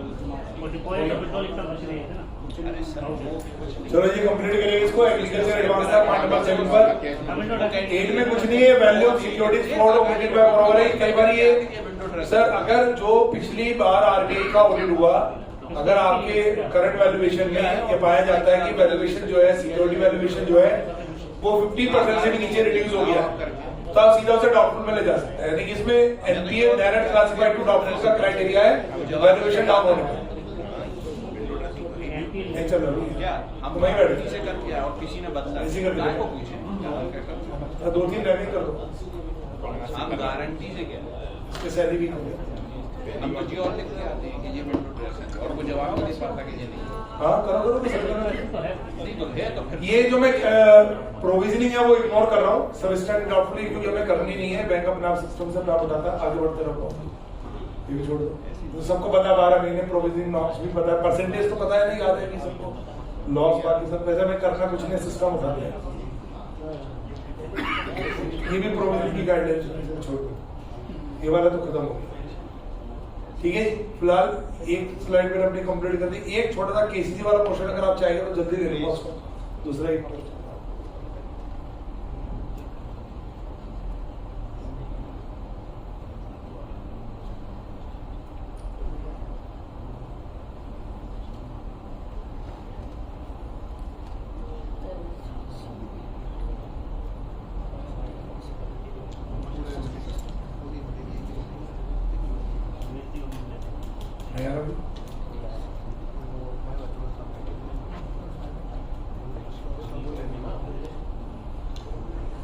हाँ जी। देखो जब मैं एग्रीकल्चर एडवांस की बात करना शुरू करता हूँ तो मुझे सबसे ज्यादा जो समझ में आता, मेरा थोड़ा सा बैंक ऑडिट में भी जो मेरा ज्यादा अपना खुद का इंटरेस्ट एरिया वो यही है, क्योंकि खुद की कैटेगरी, अब तो खैर कैटेगरी 1 में चला गया मैं, लेकिन कैटेगरी 4 से शुरुआत करी अपनी फर्म को भी, तो बहुत साल इस फील्ड में ऑडिट करने का मौका मिला।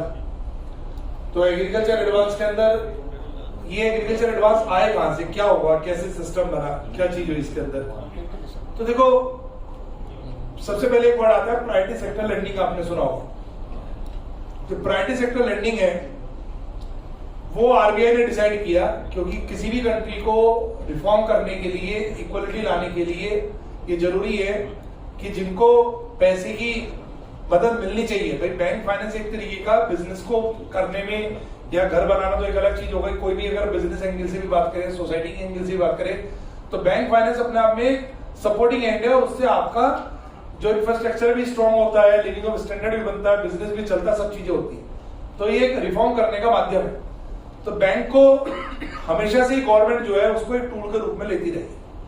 तो पीएसएल का जो सिस्टम है, जो प्राइवेट सेक्टर लेंडिंग है, उसमें आप मान के चलिए बैंक को अपना, जैसे हमारी जो देश की जो कंट्री की जो वर्क फोर्स है, 55% जो हमारी कंट्री की आज भी जो वर्क फोर्स है वो कहीं ना कहीं एग्रीकल्चर एक्टिविटीज वगैरह में जुड़ी हुई है, तो उसको रिफॉर्म करना जरूरी था।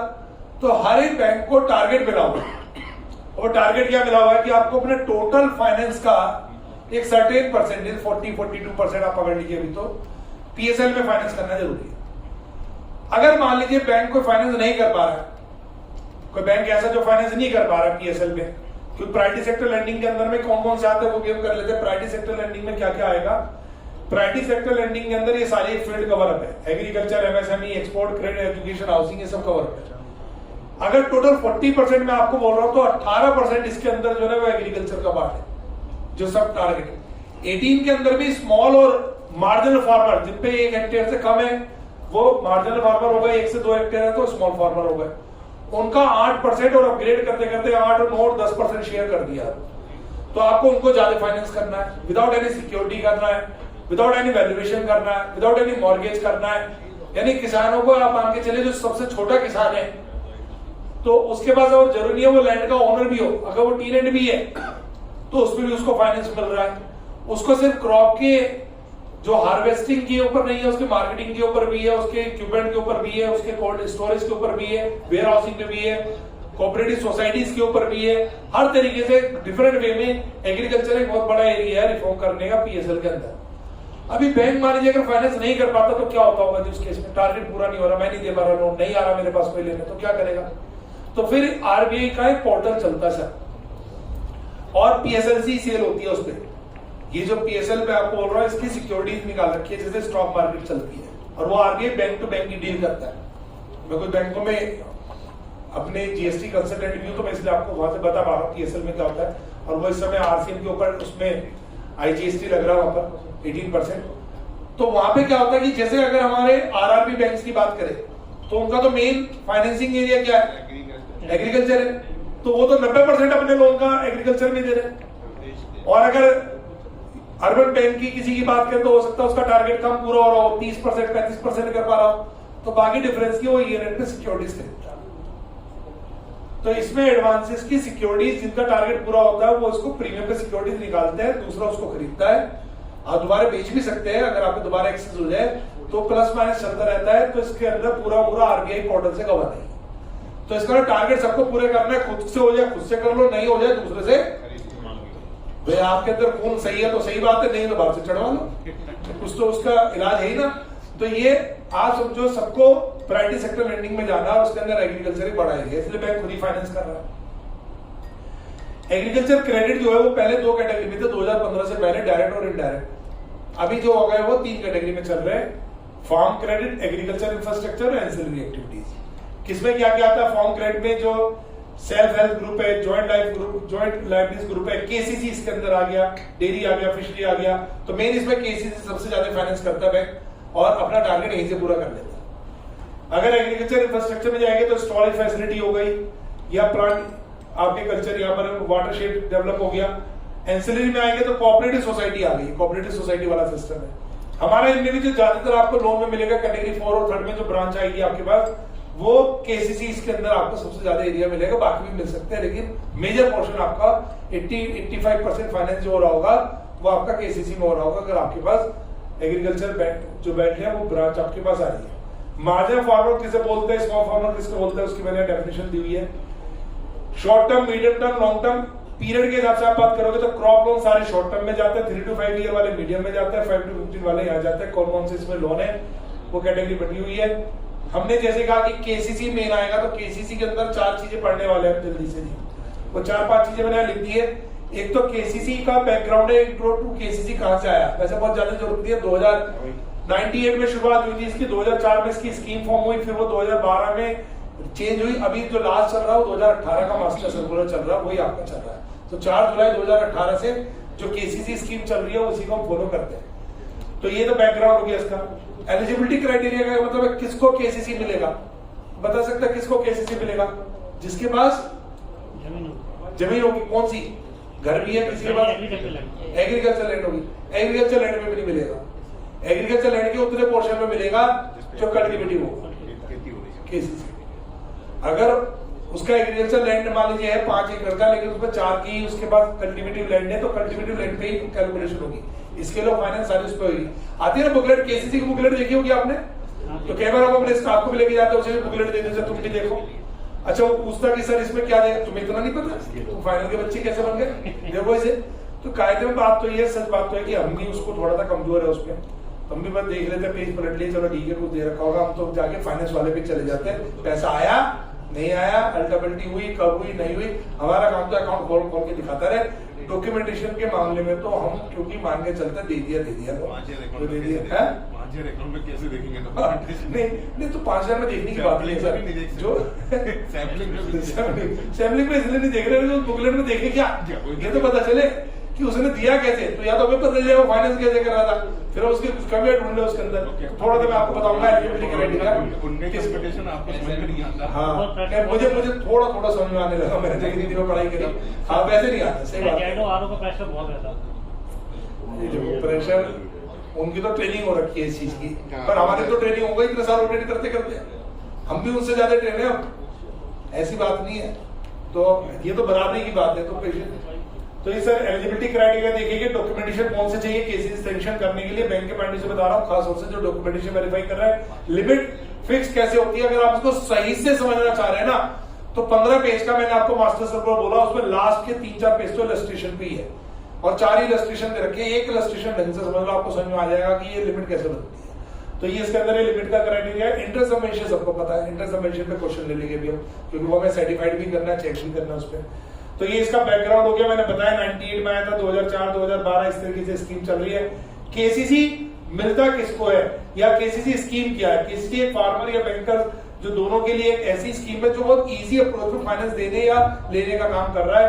पर इसका पर्पस क्या है? To meet the short term credit of cultivation of crop के लिए, पोस्ट हार्वेस्टिंग एक्सपेंसेस के लिए, प्रोड्यूस मार्केटिंग लोन के लिए, consumption requirement of farmer house hold के लिए भी मिलता है। लिमिट ऐसी सैंक्शन होती है ना जी, उसका कल्टीवेटिव लैंड पकड़ लेंगे, मल्टीप्लाई क्या करेंगे, scale of finance. Scale of finance कैसा है, सबका एक सा नहीं है। वो बताता कि मैं इसमें में टोटल 4 एकड़ में क्या बोने वाला हूं, कौन सा अनाज, कौन सा धान, कौन सी फसल। ऐसे भी कर सकता है उसको 2 एकड़ में ये करूंगा, 1 में ये करूंगा, बाकी में करूंगा, तो वो लिख के देता मैं कितने कितने पोर्शन पे क्या क्या करूंगा। उसके हिसाब से स्केल ऑफ फाइनेंस से वो मल्टीप्लाई हो गया। मल्टीप्लाई हो गया, जो वैल्यू आ गई उसमें 10% हाउस होल्ड का जुड़ गया, 20% आपका जो पोस्ट हार्वेस्टिंग और मार्केटिंग का पोर्शन है जुड़ गया, यानी 30% जोड़ लो आप उसमें। जो scale of finance multiply with land, cultivated land portion से जो अमाउंट निकल के आई, सपोज वो 2 लाख रुपए निकल के आई, तो उसमें 30% आप जोड़ लीजिए, तो 2,60,000 रुपए की आपकी अमाउंट हो गई। कौन से ईयर की लिमिट हो गई है? First year. कौन सी लिमिट हो गई सर? ये फर्स्ट ईयर। फर्स्ट ईयर हो गई, लेकिन उसके बाद क्या होगा? 10% उसमें इंक्रीज करते हुए उसकी 5 ईयर की लिमिट आज सैंक्शन होगी। समझ मैं आपसे कह रहा हूं 5 ईयर की जो लिमिट बन के आई, वो बन के आई 4 लाख रुपए। 4 लाख। अभी आपको आगे पता चलेगा 3 लाख से ऊपर पे आपको कोलेटरल चाहिए, 3 लाख से नीचे पे कोलेटरल सिक्योरिटीज की रिक्वायरमेंट नहीं है, प्राइमरी क्रॉप ही उसके अंदर सिक्योरिटी है। मैं आपसे पूछना चाह रहा हूं कि उसका फर्स्ट ईयर फाइनेंस 2.5 लाख है, 5th ईयर लिमिट उसकी 3.5-4 लाख रुपए आ रही है, तो उसका आपको जो कोलेटरल लेना होगा या नहीं लेना होगा, ये बताइए। यानी कोलेटरल किस बात पे डिपेंड करेगा, फर्स्ट ईयर की लिमिट में या 5th ईयर की लिमिट में? नहीं, first year 5th year maximum 5th year पे डिपेंड करेगा। ठीक है जी। तो इसलिए आप उसकी बुकलेट देखोगे तो उसमें 5th ईयर वाली ही लिमिट उसके अंदर वो लिखते हैं, लेकिन उसको अभी जो फर्स्ट ईयर में आप पास हो रहा है उतने उसको मिलेगा। तो ये चीज ध्यान रखिएगा। तो हमें 5th ईयर के हिसाब से उसकी सिक्योरिटी वगैरह सारी चीजें वहां पर लेनी है। एलिजिबिलिटी क्राइटेरिया कौन कौन है? फार्मर को मिलेगा, इंडिविजुअल जॉइंट बोरोवर को, हुआ ओनर कल्टीवेटर है, या टीनेट फार्मर को मिल जाएगा, इन सबको लेजी को मिल जाएगा। सेल्फ हेल्प ग्रुप, आपने हेल्प ग्रुप देखा होगा आपने, वो 8-10 फोटो लगा के आपको मिल जाएगा उनका कि ये सब मिलके एक काम इन्होंने एक जगह ली, उसमें ये फसल करेंगे, बाकी करेंगे। तो इस तरीके से ग्रुप बेस पे भी ये क्राइटेरिया मिलता है केसीसी का। ये कुछ डॉक्यूमेंट है जो आपको चाहिए। सबसे पहले क्या चाहिए आपको? बुलेट। ये तो बुलेट का पोर्टल है, यहीं से मिल जाएगा आपको।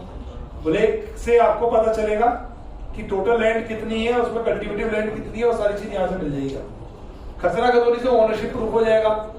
खसरा खतौनी में अगर एक जमीन पे एक से ज्यादा ओनर है तो उसमें हिस्सा बांटा भी चाहिए, क्योंकि उसका पोर्शन कितना है, 2-3-4 भाइयों के नाम है, तो उसके हिसाब से उसका हिस्सा कितना बनता है वो आपको मिलेगा। तो हिस्सा बांटे के हिसाब से पहले आपको उसकी जमीन आइडेंटिफाई करनी है ना, कल्टीवेटिव लैंड है या नहीं, कहां पर है, वो आपको बुलेट से पता चल गया। खसरा खतौनी से ओनरशिप आपको पता चल गई। बाकी तो केवाईसी है, 2 फोटो, नॉन इनकम्प्लेंस सर्टिफिकेट, अब तो वैसे जरूरत नहीं पड़ती इसकी, ठीक है, बुलेट वगैरह में सब आ रहा है। नहीं तो पहले आपको क्या होता था, वो गांव में जितने भी और बैंक या फाइनेंस करने वाले हैं उनसे एक एनओसी लेनी पड़ती थी कि भाई यहाँ से किसी का उसका इस जमीन पे कोई लोन उस पे नहीं है। सिविल चाहिए, क्रिप भी चाहिए, 2 लाख से ऊपर का अगर लोन होगा तो क्रिप भी चाहिए, यानी डबल आपकी हो गई। डॉक्यूमेंटेशन रिक्वायर की लिस्ट आगे चल रही है। नो ड्यू सर्टिफिकेट भी मैंने बता दिया, फोटो बोरोवर आ गया। अगर जो फार्मर है वो इलिटरेट है तो उसमें 2 विटनेस के भी साइन लगेंगे। और मॉर्गेज ऑफ लैंड जो इन्होंने लिखा है, जो चार्ज रजिस्टर्ड होता है इसका, वो 1,60,000 रुपए से ऊपर में होगा। कोलेट्रल 3 लाख से ऊपर पे चाहिए, ठीक है जी। तो आपको जो लैंड चाहिए कोलेट्रल, उसमें वो 300 रुपए चाहिए, लेकिन जो चार्ज की अगर आप बात करेंगे, रजिस्टर्ड की बात करेंगे, तो 1,60,000 रुपए ऊपर पे इसका क्रिएशन चार्ज होगा। एसएलबीसी मैंने आपको बताने की कोशिश करी कि एसएलबीसी क्रॉप डिसाइड करेगा। सीजन जो क्रॉप सीजन है कहां से डिसाइड होगा? एसएलबीसी से होगा। तो ये एसएलबीसी का बैकग्राउंड है, वो आया कहां से? फिलहाल हर एक स्टेट का एसएलबीसी का जो एक लीड बैंक होता है, जो कन्वेनर होता है, तो जैसे अपने यहाँ का बैंक ऑफ बड़ौदा है कन्वेनर में, इस तरह किसी और स्टेट में कोई और हो सकता है, उसका आपको गाइडेंस पढ़नी पड़ेगी अगर आपको वास्तव में डिटेल जाना है। इसमें एक छोटी सी चीज और ऐड कर ले, कहीं पर नेचुरल कैलामिटीज वाला केस आ जाता है, अभी तो नहीं आ रहा होगा, कहीं आएगा तो उसमें दिक्कत परेशानी क्या होती है? नेचुरल कैलामिटीज में वो क्या करते हैं, हर ब्रांच फायदा लेने के चक्कर में लग जाते हैं नेचुरल कैलामिटीज में। आप प्लीज उसका जो ऑर्डर है वो देखें, कौन कौन सी ब्रांच इफेक्टेड हुई, कौन सा एरिया इफेक्टेड हुआ, वही ब्रांच उसके अंदर कंसिडर होगी, बाकी कंसिडर नहीं होगी। तो उसके आप उसके डॉक्यूमेंट उसमें मांग सकते हैं उनसे। ये सब मैंने आपको बता दिया कि प्राइमरी सिक्योरिटी सब में क्रॉप ही है, और मार्जिन लेने की बात कहां पर है? 1,60,000 से मार्जिन भी ले ले, क्वालिटी सिक्योरिटीज भी ले ले, 3 लाख रुपए तक में भी क्वालिटी सिक्योरिटी नहीं है, मार्जिन बैंक डिसाइड करेगा। 3 लाख में ऊपर वाले में आपको चाहिए दोनों चीज। इंटरेस्ट सबवेंशन, अगर बैंक किसी भी क्रॉप लोन की मैं बात करो 7% से ज्यादा अगर चार्ज नहीं कर रहा है, तो एक सबवेंशन तो बैंक को मिलता है आरबीआई से, जो बैंक के पास आ रहा है वो बोरोवर अकाउंट में नहीं जा रहा। दूसरा सबवेंशन जो आता है वो बोरोवर के अकाउंट में आता है, यानी उसका अकाउंट का जो बैलेंस है वो कम हो जाएगा। तो अगर किसी फार्मर को 7% से ज्यादा इंटरेस्ट चार्ज नहीं कर रहा है बैंक, तो इंटरेस्ट सबवेंशन के लिए एलिजिबिलिटी में शुरू हो गया, पर 7% ब्याज देना पड़ेगा। अभी तक के हिसाब से कितना परसेंट ब्याज देना पड़ेगा उसको? 7%। उसमें अगर प्रमोट पेमेंट करता है वो विद इन 1 ईयर, अगर वो पेमेंट जो उसने लोन लिया अगर वो उसको रीपेमेंट कर देता है, तो जितना उसका इंटरेस्ट है, मतलब 7% का लगा, 4% 3% का उसको सबमिशन आ जाएगा, तो नेट रह जाएगा उसका कितना इंटरेस्ट, रेट ऑफ इंटरेस्ट 4%। अब इसके अंदर में एक सर्टिफिकेट साइन करना पड़ता है, कितने अकाउंटों पे इंटरेस्ट सबमिशन बनता है जी, और उसमें करंट ईयर भी करना पड़ता है, पिछले साल का भी करना पड़ता है, 1 साल जो पुराना चला गया और आगे का, तो पता नहीं चलता है 3%। और नॉर्मली क्या होता था पहले की ब्रांच में, तो आखिरी दिन जब ऑडिट खत्म हो जाता, बल्कि उसके बाद वो फोन करता जी एक साइन करवाना रह गया, ठीक है। तो अभी क्या है कि आपको उसमें बोला हुआ है कि आपको सैंपल बेस पे चेक करना है। अब इतने अकाउंट चेक कैसे करें? तो वैसे 2, 4, 10 चेक कर लो तो फिर भी आसान है। परसेंटेज तो आप जो लिखोगे करोगे आप, कि उसमें इजी अप्रोच तो ये कि जिन अकाउंटों पे उन्होंने सबमिशन मांगा उसके लिस्ट मांग लो, उस लिस्ट में से सैंपल में से आप चेक करें। थोड़ा सा इजी अप्रोच बता देता हूँ, वो सभी कर लेते हैं। 7% ब्याज लगा होगा, 7 से डिवाइड करें, 3 से मल्टीप्लाई करें, जो भी वैल्यू आ रही है नियर बाई इतना सबमिशन अगर क्लेम कर रहे हैं तो ठीक ठाक है, ठीक है। फिलहाल तो ये सब सिस्टम से लग रहा है, तो आप उस हिसाब से चेक कर सकते हैं। 1.5% मिल रहा है बैंक को, ये 1.5% है, पहले 2% हुआ करता था, 1.5% हो गया। तो 1.5% मिलेगा बैंक को, लेकिन ये हाँ इसमें भी एक क्वेश्चन बनता है कितने रुपए तक को मिलेगा जी? इंटरेस्ट सबवेंशन का जो क्रेडिट है, चाहे बैंक को मिल रहा है या बोरोवर को मिल रहा है, वो सिर्फ 3 लाख रुपए तक के लोन पे है। अगर आप किसी ने 5 लाख की लिमिट ले ली तो उसको मिलेगा नहीं मिलेगा? नहीं मिलेगा सर। 3 लाख तक उसको तब तक मिल जाएगा, 3 लाख तो मिलेगा उसको ऊपर नहीं मिलेगा। और इसलिए कुछ बैंक तो अपने पॉलिसी करते थे, उसके 2 अकाउंट खोल लेते थे, जिससे कैलकुलेशन जो 3 लाख तक का अलग, 300 पर का अलग। लेकिन अगर एक भी खुला होगा तब भी मिलेगा उसको, अप टू 3 लाख।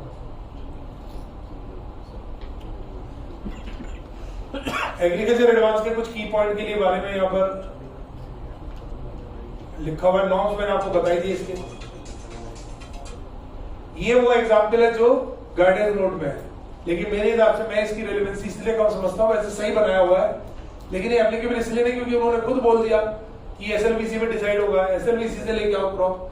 तो इसमें जो दे रखा है स्टैंडर्डाइज तरीके से ले हुआ है, तो ये फिट नहीं बैठेगा।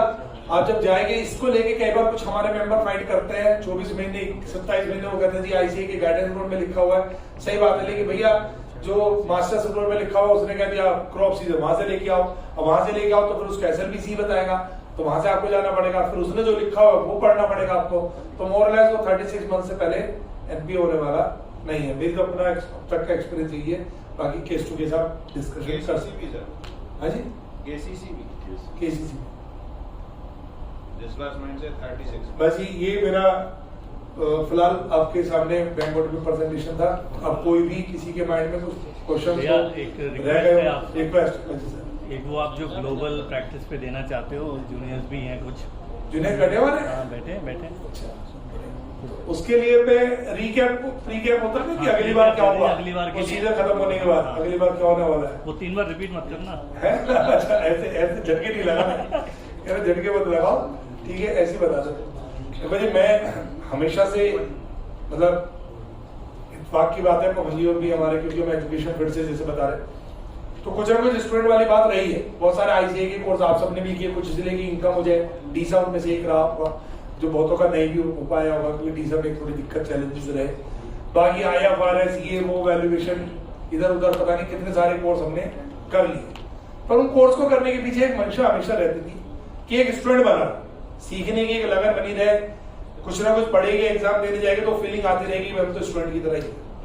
तो इसलिए कोई ना कोई कोर्स करते रहते हैं, कोई नई अपॉर्चुनिटी आती है। तो मुझे जब पीछे भी पता चला, मैंने भी पढ़ा कि भाई यूएई जो है वो, मैंने यूएई में ज्यादा वर्किंग करी, इस बार देखी तो ग्लोबल अपॉर्चुनिटी की जब हम बात करते हैं तो बहुत सारे फील्ड है जहां पर आप बिजनेस जनरेट कर सकते हैं। लेकिन आप ये सोचिए कि हम ट्रेडिशनल प्रैक्टिस उठा के, जैसे आप जीएसटी फाइलिंग कर रहे हैं और वहां पर भी जाके हम उनकी वेट फाइलिंग कर दें, और वेट फाइलिंग से हमारे वहां के रहने करने खाने पीने और यहाँ की भी हम इनकम से ज्यादा इनकम जनरेट कर ले, तो थोड़ा मुश्किल काम है।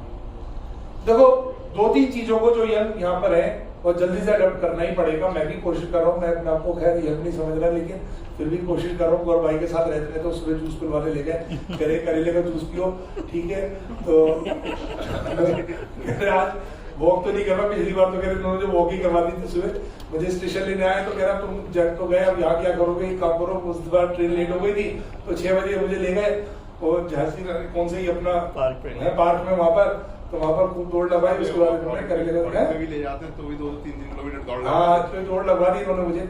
तो मैंने जो चीज समझी है ना, देखो एक तो अभी आईसीआई ने इस बार से एक नई कमेटी बनाई है एआई, और मैं कमेटी को बोलूंगा, झांसी कमेटी अपनी कमेटी है, मैं एक्स ऑफिसर यहाँ का एआई पे कोर्स जरूर करवाए, ठीक है। मैं खुद अपने यहाँ पर मेरठ में करवाने वाला हूँ अपनी होम ब्रांच में, और उसमें खुद भी मैं उसमें एक कैंडिडेट हूँ, मैंने दोनों होम ब्रांचों में करा दो, दोनों होम ब्रांच। एआई पे हम कई बार सेमिनार तो ले रहे हैं, ऊपर से बता के चले जाते हैं, डरा के बता के चले जाते हैं, और कुछ को इतना ही समझ में आया होगा कि मैसेज कैसे बन जाता है, कह रहा है कम से कम मैसेज बनाने का काम तो वहां से चालू हो गया। प्रोफेशनली कितनी हेल्प हमें मिल पा रही है, किस तरीके से काम या जाने की तो बात अलग है, जो चल रहा हो तो समझना ही पड़ेगा। तो एक तो एआई का कोर्स जरूर कर, प्राइवेट कहीं से कर रहे हैं या आईसीएफ करवाने वाला है उस कमेटी से बात करें, आप उस कोर्स को करें। ग्लोबल अपॉर्चुनिटी में बहुत सारे जने अभी भी 2 तरीके काम कर रहे हैं, अगर वो डायरेक्ट उस मार्केट में नहीं भी है। देखो क्या होता है कि मैं अभी अगर पीपीटी में मेरे पास होती तो मैं दिखाता आपको कि हमें पहले देखना चाहिए कि जो एक्सपोजर है ना वो कहां आने वाला है। 72% ऑफ द आउटसाइडर रेजिडेंट जो है वो यूएई के अंदर अपना रिटायरमेंट ढूंढ रहे हैं। दे आर प्लानिंग कि हम इस कंट्री में रहना चाहते हैं। हमें लगता है यार वो कंट्री सेफ है, नहीं है, वो सबसे ज्यादा सेफ है मेरे हिसाब से भी। अब अपनी कंट्री की बुराई अच्छाई की बात नहीं कर रहा मैं, अब बात कर रहा चलो अपने बिजनेस पे, ये तो रहने के हिसाब से हो गई। सर वहां पर ऐसे रेगिस्तान में ऐसी जगह पर इतनी वर्ल्ड क्लास चीजें बना दी, लेकिन उनको भी पता है कि पहले, और वो टैक्स फ्री था ही, टैक्स फ्री आपको अभी भी फ्री जोन वहां पर चल रही है। खुद दुबई के अंदर मोर देन 50 से ज्यादा फ्री जोन एरिया है, जिसके अंदर डीएमसीसी, इफ्जा वगैरह ये सब आपने ऐसे नाम सुने होंगे। तो वहां पर इतनी फ्री जोन है, आप वर्ल्ड में इतना काम हो रहा है, इतना पैसा रशिया का बाकी जगह का आ रहा है, लेकिन हुआ क्या कि उनको ये समझ में आ गया कि हम अब तक सर पब्लिक से पैसा नहीं ले रहे, कुछ इंटरनेशनल प्रेशर मान लो, कुछ आगे की प्लानिंग मान लो 50 साल आगे की, उनको समझ में आ गया कि हमें तेल तो खत्म हो जाएगा, या दुनिया में सब चीजें इलेक्ट्रॉनिक बेस पे आ गई है, हमें टूरिज्म पे जाना पड़ेगा। तो उन्होंने पीछे टूरिज्म बहुत प्रमोट किया। अब टूरिज्म से अकेले की बात नहीं बन पा रही खाली, तो वो नया एरिया ढूंढने के लिए और इक्वलिटी लाने के लिए वो लेके आ गए टैक्स रिफॉर्म। और यूएई पूरा डिवाइड जो है वो 7 एमिरेट्स में डिवाइड है, जिनमें Dubai is one of the Emirates. और सबसे बड़ा एमिरेट्स कौन सा है? Abu Dhabi. 70% of the land of UAE में अबू धाबी आता है।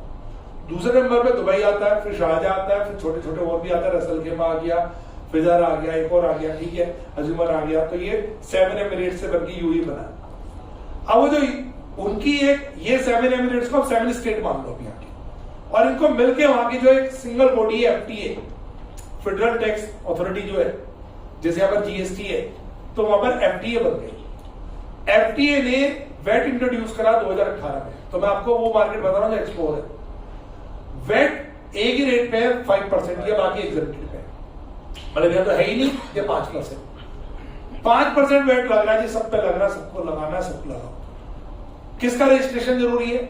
जिसके पास भी, जिसकी जिस साल में टर्नओवर 3,75,000 दिरहम, 3,75,000 दिरहम, यानी कि अगर आप उसको मल्टीप्लाई करें 85 लाख रुपीस के आसपास, अगर इससे ज्यादा उसकी टर्नओवर होगी तो उसको रजिस्ट्रेशन करवाना है। 187,500 पे वॉलंटरी, उससे नीचे करवाना नहीं है। तो वहां जो शुरू में काम आया वो रजिस्ट्रेशन का आया, वेट का आया। हमारे मंथली रिटर्न है वो क्वार्टरली रिटर्न फाइल होती है। इतनी सिंपल रिटर्न है कि आपको समझ में आ जाएगा, बहुत ही आसान है भाई। हर एमिरेट्स में कहां का कितनी कितनी सेल करी वो डालो, सिर्फ सेल की फिगर डालनी है। अभी तक वहां पर B2B B2C वाला सिस्टम अपलोडिंग का नहीं है। इनपुट भी अपने हिसाब से ले लो, अभी उसका मैचिंग सिस्टम भी नहीं है। तो अभी वहां पर अभी दिक्कत ये भी बहुत प्राइमरी फेज पे है। हम इसलिए जा रहे हैं कि हमें रिटर्न भरनी है, हम इसलिए जा रहे हैं वहां पर, इसलिए ढूंढ रहे कि वहां पर लिटिगेशन आने लगी। तो शुरू होगी तो रिफॉर्म तो पूरे तरीके से होगा ना। अब तो इजी चल रहा है, तो अभी तो मैचिंग मिसमैचिंग आई नहीं वहां पर। तो मैचिंग मिसमैचिंग के लिए जब आप जाएंगे वहां पर 3 महीने में एक बार रिटर्न फाइल होनी है जिसकी। अब वो 3 महीने में रिटर्न बैठ की रिटर्न फाइलिंग जो होनी है बहुत इजी रिटर्न है। अगर अभी आप रिटर्न की प्रोस्पेक्टिव बात करें तो रिटर्न आपने फाइल कर दी, जो चार्जेस आपने लेने लीजिए, लेकिन उसमें आगे चल के बहुत चेंजेस उसके अंदर आने वाले हैं। तो वो एक एरिया ऑफ स्कोप है, तो वो हमें मिला वहां पर स्कोप। कॉर्पोरेट टैक्स जो कि डायरेक्ट टैक्स की तरह है। अच्छा वहां एक और चीज है, बहुत बढ़िया चीज आप सुनो, हमारे यहाँ क्रेडिट ज्यादा हो जाता है जीएसटी का, आउटपुट कम है, तो हम क्या करते हैं, क्रेडिट को क्रेडिट लेजर में पड़ा रहता है, आगे चला जाएगा। वो हर बार रिटर्न भरो और आपसे चॉइस पूछा जाएगा कि क्रेडिट ज्यादा है तो रिफंड चाहिए तो रिफंड ले लो, अगली बार फिर आएगा वो ले लेंगे, पैसे चाहिए या आगे भेज दे, कैरी फॉरवर्ड, ऐसी चॉइस चल रही है। तो अभी तो उन्होंने और किसी को नहीं, कुछ नहीं हो रहा, सब बिल्कुल फ्री एंड चल रहा है। अब आ गया वापस सीडी अभी आया 1 जून 2023 से, पहली बार एप्लीकेबल होने जा रहा है 1 जनवरी 2024 से। बुक्स ऑफ अकाउंट्स रखना हुआ कंपल्सरी हो गया, तो बुक कीपिंग आ गई। वेट सीडी यानी डायरेक्ट टैक्स आ गया, 9% का रेट आया, तो 9% टैक्स है, वो भी 3,75,000 दिन के ऊपर के प्रॉफिट पे, यानी 85 लाख पे। तो मैं बता रहा हूँ एक्सपोर्ट मार्केट का है, तो मार्केट पर आपको जरूरी वहां जाके काम करना है। आप यहाँ पे भी कर सकते हैं, आप सिस्टम से जा सकते हैं, आप बहुत सारे प्लेटफॉर्म है जिनको आप अप्रोच कर सकते हैं। ये तो एरिया ऑफ बता रहा हूं जहां वर्ल्ड में भी यहाँ तो डेवलप हो चुका है, यहाँ तो काम चल रहा है, या तो आप यहाँ पर भी एक्सपर्टाइज में जाए। यहाँ देखो कोई हमने से सोचा रिटर्न भर के चीजों से पैसे अच्छे कमा लेंगे तो बहुत ज्यादा उस पर इसको शुरू में जीएसटी आया था, हम मेंबर्स को बहुत काम मिला, लेकिन बाद में आपको पता ही है क्या क्या हुआ, 500 रुपए का रेट, बाकी का रेट, और बात रेट की बात भी नहीं है, वास्तव में फाइलिंग में दिक्कत नहीं, लिटिगेशन का मेन मैटर है कि वो सही फाइल हुई नहीं। तो मैं ग्लोबल अपॉर्चुनिटी में जो यंग बच्चे यहाँ पर है मेंबर्स, उनको इतना बोलूंगा कि टाइम शॉर्ट है, तो कभी मिलेगा तो पूरा word system to system workshop के रूप में आपको दूंगा। तो मैंने बहुत एक्सप्लोर किया मार्केट में। तो जो मेरे पास नॉलेज है वो मैं आपको दूंगा, आप उससे आगे से चलना शुरू करें। पर जरूरी आप यूए में जाए, ऑस्ट्रेलिया में बहुत जने काम कर रहे हैं, ठीक है, ऑस्ट्रेलिया से बहुत काम आ रहा है। तो डिफरेंट कंट्रीज है जहां पर अलग अलग तरीके से हमारे प्रोफेशनल जो है, अभी आपने देखा होगा 26 नवंबर 2023 में हमारा आईसीआई में अनिकेत तलानी जी उस समय थे, मेरे ख्याल से गौरव भाई भी उसमें गए थे। ग्लोबैक हुआ था। ग्लोबैक के अंदर जो हमारे लोगों का चेंज हुआ, क्या चेंज हुआ उसके अंदर? जो टिक का कलर है वो इंडियन फ्लैग, इंडियन फ्लैग आ गया। अभी वो सिर्फ इसलिए, और नीचे इंडिया वर्ड भी आ गया। तो वो अपने आप में खाली में ये नहीं कि चार्टर्ड अकाउंटेंट है या सीपीए तो सब जगह आ रहा, ऑस्ट्रेलिया यूएस सब जगह, हमें अभी बड़े गर्व से भी करेंगे इंडियन चार्टर्ड अकाउंटेंट। आपको शायद जान के हैरानी हो, मैं आपको डाटा बेस देता चलो। जीएसटी आने के बाद वहां पर पहले 3000 फर्में, ठीक है, करीब वर्किंग में थी, अब टोटल 8000 से ज्यादा फर्में वर्किंग कर रही है यूएई के अंदर। इतनी तेजी से वहां पर लोगों ने वहां पर काम के लिए एक्सप्लोर किया, वहां पर गए। और हमारी खुद की सीए एसोसिएशन वहां पर है, उसके अंदर भी मैं समझता हूं कि या तो इंडियन सीए बहुत सारे है, पाकिस्तानी, ठीक है, 2 जने वहां पर वर्क कर रहे हैं। पाकिस्तानी सीए मतलब अकाउंटेंट बने होंगे, वो थोड़ा सा रेट बिगाड़े ऐसे कह सकते हो, अकाउंटिंग कर रहे होंगे, वो जो भी कर रहे हैं नहीं करते, वो भी अच्छे है, अच्छी है, लेकिन कंपटीशन तो उन्हीं से ही है, कंपटीशन उन्हीं से ही चल रहा है। तो फिलहाल अभी लेकिन नंबर इतनी तेजी से बढ़ गए कि आप उसमें कुछ और वर्किंग करना चाहे तो कर सकते हैं। तो अपनी नॉलेज, हमारी नॉलेज की डिमांड बहुत है, मतलब मैंने देखा बहुत रेस्पेक्ट है, और अच्छे लोग, मतलब हमें अच्छी निगाह से जानते हैं कि इंडियन सी है तो वास्तव में सी है, इसमें तो पता है कि वो कैसे उसकी ट्रेनिंग हो, किस तरीके बेचारे मेहनत करके करा, किसी का शॉर्टकट तो है नहीं, ठीक है, सबने मेहनत करके सीए बड़े, बड़ी मेहनत से सबको डिग्री मिली है। तो यंग गिल मैं इतने कहूंगा कि अगली बार मौका मिलेगा तो उस पर अपनी ट्राई अपनी बात रख पाऊंगा। तो अभी के लिए इतना ही, धन्यवाद।